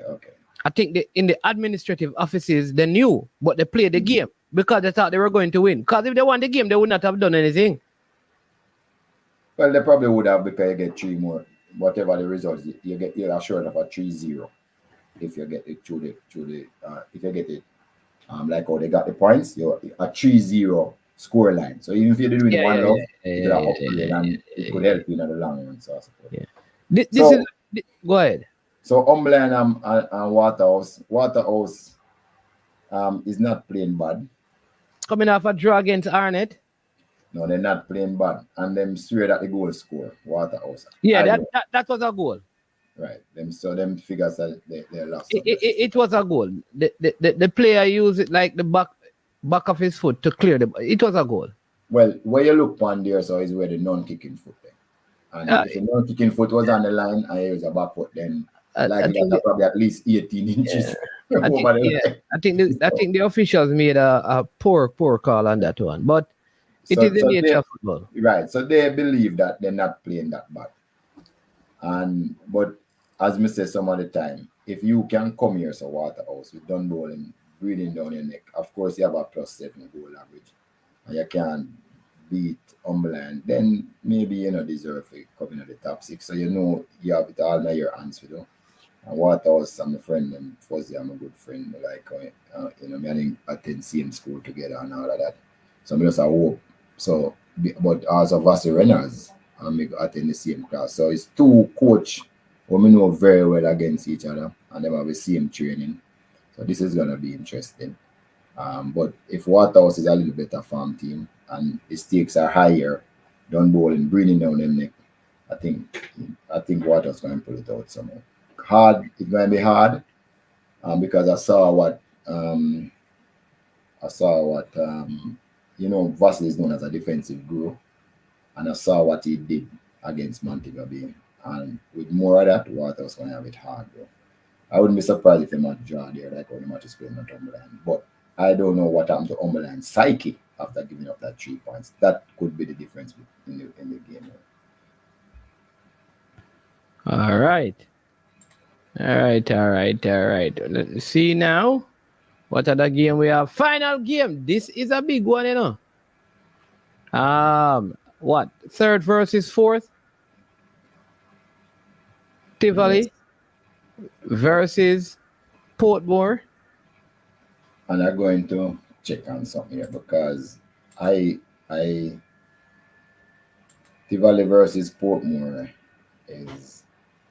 is two of the teams then that has surprised everybody in their performance this year based on where they were last year, right?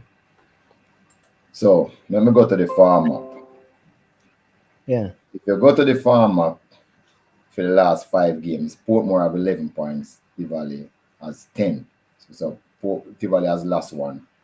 Tivoli is 7-3 in terms of goal, Portmore is 9-4. So let me go to the farm at 10 games. And this is where it gets interesting. Apparently, Portmore is doing a little bit better. They have 24 points from the last 10 games. Tivoli have 20 points from the last 10 games. Tivoli has 16-4-7 against Portmore, 24-6 against. Portmore is 2nd in the farm. That means that Portmore have a little bit of farm going in than Tivoli. Tivoli, though, I think is unknown. You don't know the rate of improvement. While I think Portmore kind of peak, Tivoli still have a rate of improvement left before the end of the seasons. No, don't worry about the 1-0. Is top club Mount Pleasant beat them. Probably against runner play and some of the time and at the last minute. But because Tivoli introduced about 3 or 4 players in the January transfer window who are in the plans of coach Jerome the Goat Wait, Premier League Goat Wait, it means to me that Tivoli can improve a little bit more, and that is why I think them so dangerous. And they'll be coming off this loss. I think they'll have a little bit more impetus to push for this one. However, and they have been playing without Captain Price. Yeah, well, I think it was deliberate for not to put him in the match against Mount Pleasant, because if you notice the pace, and over the years Mount Pleasant have exploited him for pace on that big pitch. Remember, it's the biggest pitch in Jamaica, that, So I think that was a strategic plan. So I don't know if he'll be back, but the person who played for him did well. I mean, maybe if Barry was there, that last goal wouldn't score because he probably would have taken Soda still. But I'm just saying that based on where they are, I think Portmore hasn't tasted defeat in 12 games either. That's really something else that they're doing good. But at the same time, Tivoli is dangerous. But I'm going to go with my favorite score. I think it should be 1-1. All right, 1-1. I am going to pick Tivoli to beat Portmore. This game is at Stadium East. I think it's the kind of game and the kind of feel where the pace of I think Tivoli have a lot of guile in the play. Although Alex Marshall has been playing well. I don't know that Walsh is back. If Walsh is back, problems for Tivoli. If he's not back, I think Tivoli wins the game. But Walsh would make it into a draw because I think he's that good. Rudolph Askin will not be there for Portmore. I think his experience will be needed. So I am going to go with Tivoli Gardens for this one. Just the last thing. If you go for the 15 match last farm, Portmore hasn't lost in 15. Portmore has only lost one match in 15 games. While Tivoli that is true. Portmore is a different Portmore this year. I'm telling you, it's difficult to beat them. That is true. That is true. And the goalkeeper doing well as well. All right, people. So go and watch the JPL games, people. Oh, Walsh is back. There you go. JPL fan. Everybody has a man is my you need to talk to JPL fan. I don't have a clue who JPL fan is, you know. But it keeps saying. But Ian, I would say, Ian, I agree with you. You understand me? Let me say this way. It's when you come on to Javian Williams, I will not say anything at all.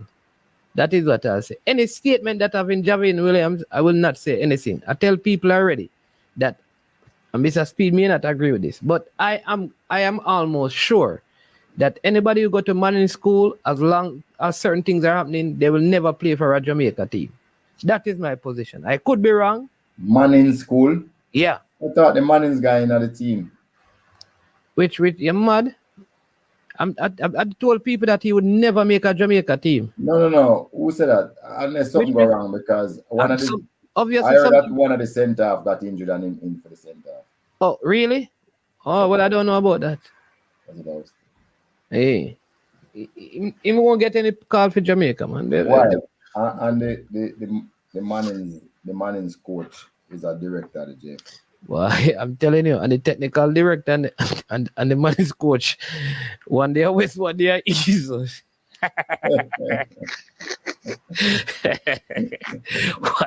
So there lies the problem. So I don't really take on those conversations. I leave them alone because I don't want nobody say I true big up money. You understand me? But one seems to be in the west, one seems to be in the east. But Mr. Speed, I leave that one alone. That is not my battle, except like I will leave it alone. Forbes is injured. Somebody saying that Forbes is injured. That's what I was told. I don't think he's on the trip. I think the Manning's player is on the trip. I think. So you should have taken. Yes, people, if that time gets up and lose, you understand me? I will put my hands up and say injury has put my position in deep. Whatever it is, you still lose. Yes, Mr. United, there's a scout. We employ 4 scouts now, and they're set up in a. Also, Mr. United, you never believe when me I talk to leader that there are 4 scouts, and one is for the Western, one is for Casafa, one is for South Central, and one is for where? East. East. Yeah, you never believe me. It's in place, man. Them under salary too. and a freeness. It's a part of the whole. I lie. What are they? So you hear that people are no freeness. And it's a part of the whole National Academy. It's a part of the National Academy. And the technical director is over that? Yeah. All right. The director in charge of everything football. People say it's a leader of trouble, you know.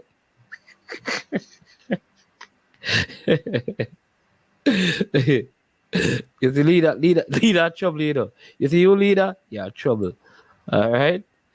I mean, them say that. Is there a non-disclosure agreement? Because leader say can't talk at Jamaica's football again. One thing. Hey, leader something. Leader a boss, you know. Big up yourself, because we know you're listening. Man say he can't talk nothing about Jamaica football, because he have a nature job. Don't allow him to talk about Jamaica football anymore. Leader sample what the answer. Mr. Speed, but are you training me now?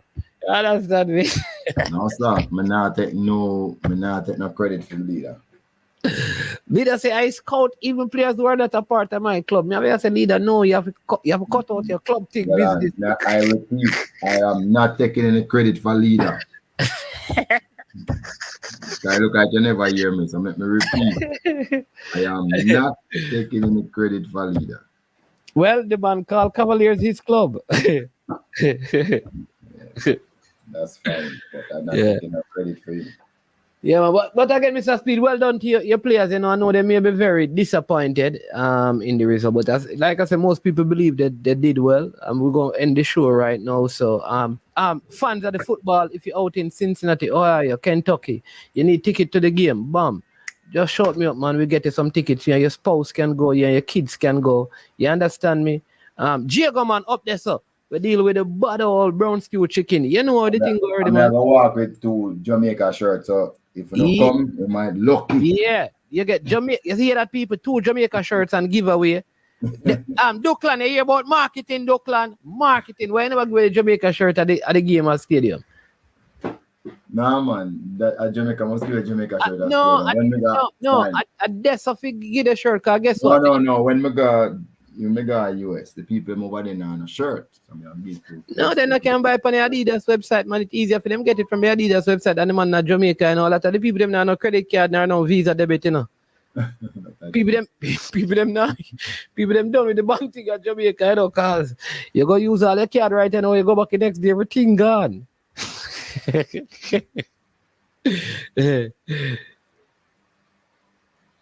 Yeah, man. I think when I do my coaching thing this year, I'm gonna see if we can step past the general coach, you know. Yeah, man. But at least a Cavaliers jersey, yeah, man. No, I'm not getting a Cavaliers jersey. Yeah, man. Saying that, and man saying that, give me no doctor. That we are talking about. No Cavaliers jersey for you. Jamaican, they are Cincinnati, where you talk about. So heap of Jacob, man. So heap of said Jacob, man, they are Cincinnati, you know. Big Tell one of them to link me now. Man. Yeah? Yeah, all right, man. All right, before me leave, man. Yeah, me make them link you to them, man. Some Jago you. Them they are around 10 minutes from the 15 or some minutes from the stadium. Me make them link you today. Today. Yeah. All right, I'm gonna sort it out right now. But bless up, Mr. Speed. Yeah, man, respect. Yeah, man. All right, then. So big up to Rudolph Speed and to Cavaliers. Wonderful job last night. You understand me? Think they never disappointed Jamaica. And think people, big up to every single one of you. And if you have not yet hit the like button, go ahead and do so. You understand me? Thanks to everyone who called in. All the persons who made a comment, all the persons who liked the video, who shared the video. Thanks to the person who subscribed to the channel for the first time. Really appreciate it. You understand me? Thank you so much, people. And then for the 2 persons who gave us super stickers, speedy recovery, God bless you, blessings every time. Even after surgery, you still make a contribution. Really appreciate it. Baggio, bless up yourself every time, my brother. Much love and respect. Thank you so much, everyone. I am Management. This has been I Am Sure Sports. As usual, when it gets to this point of the show, we say we are over and we are OUT. Where is it? Out of here. Yo, watch about dog, SK New Erdis, the body out there, Sniper King I represent for I Am Sure Sports. You get to me, I say, when you want the latest news and sports and updates and all of that, check out I Am Sure Sports. You know the thing goes in. Remember, cover the whole island. Remember Kingston, Westmoreland, Galchester, Orchard Race, Galtigo Bay, everywhere. I Am Sure Sports, check it out for the latest news and latest updates. Sniper King I represent. Where them feel like? Ha! Yeah, someone on for the food from we young, from we day, you need height. I Am Sure Sports. Yeah, dog.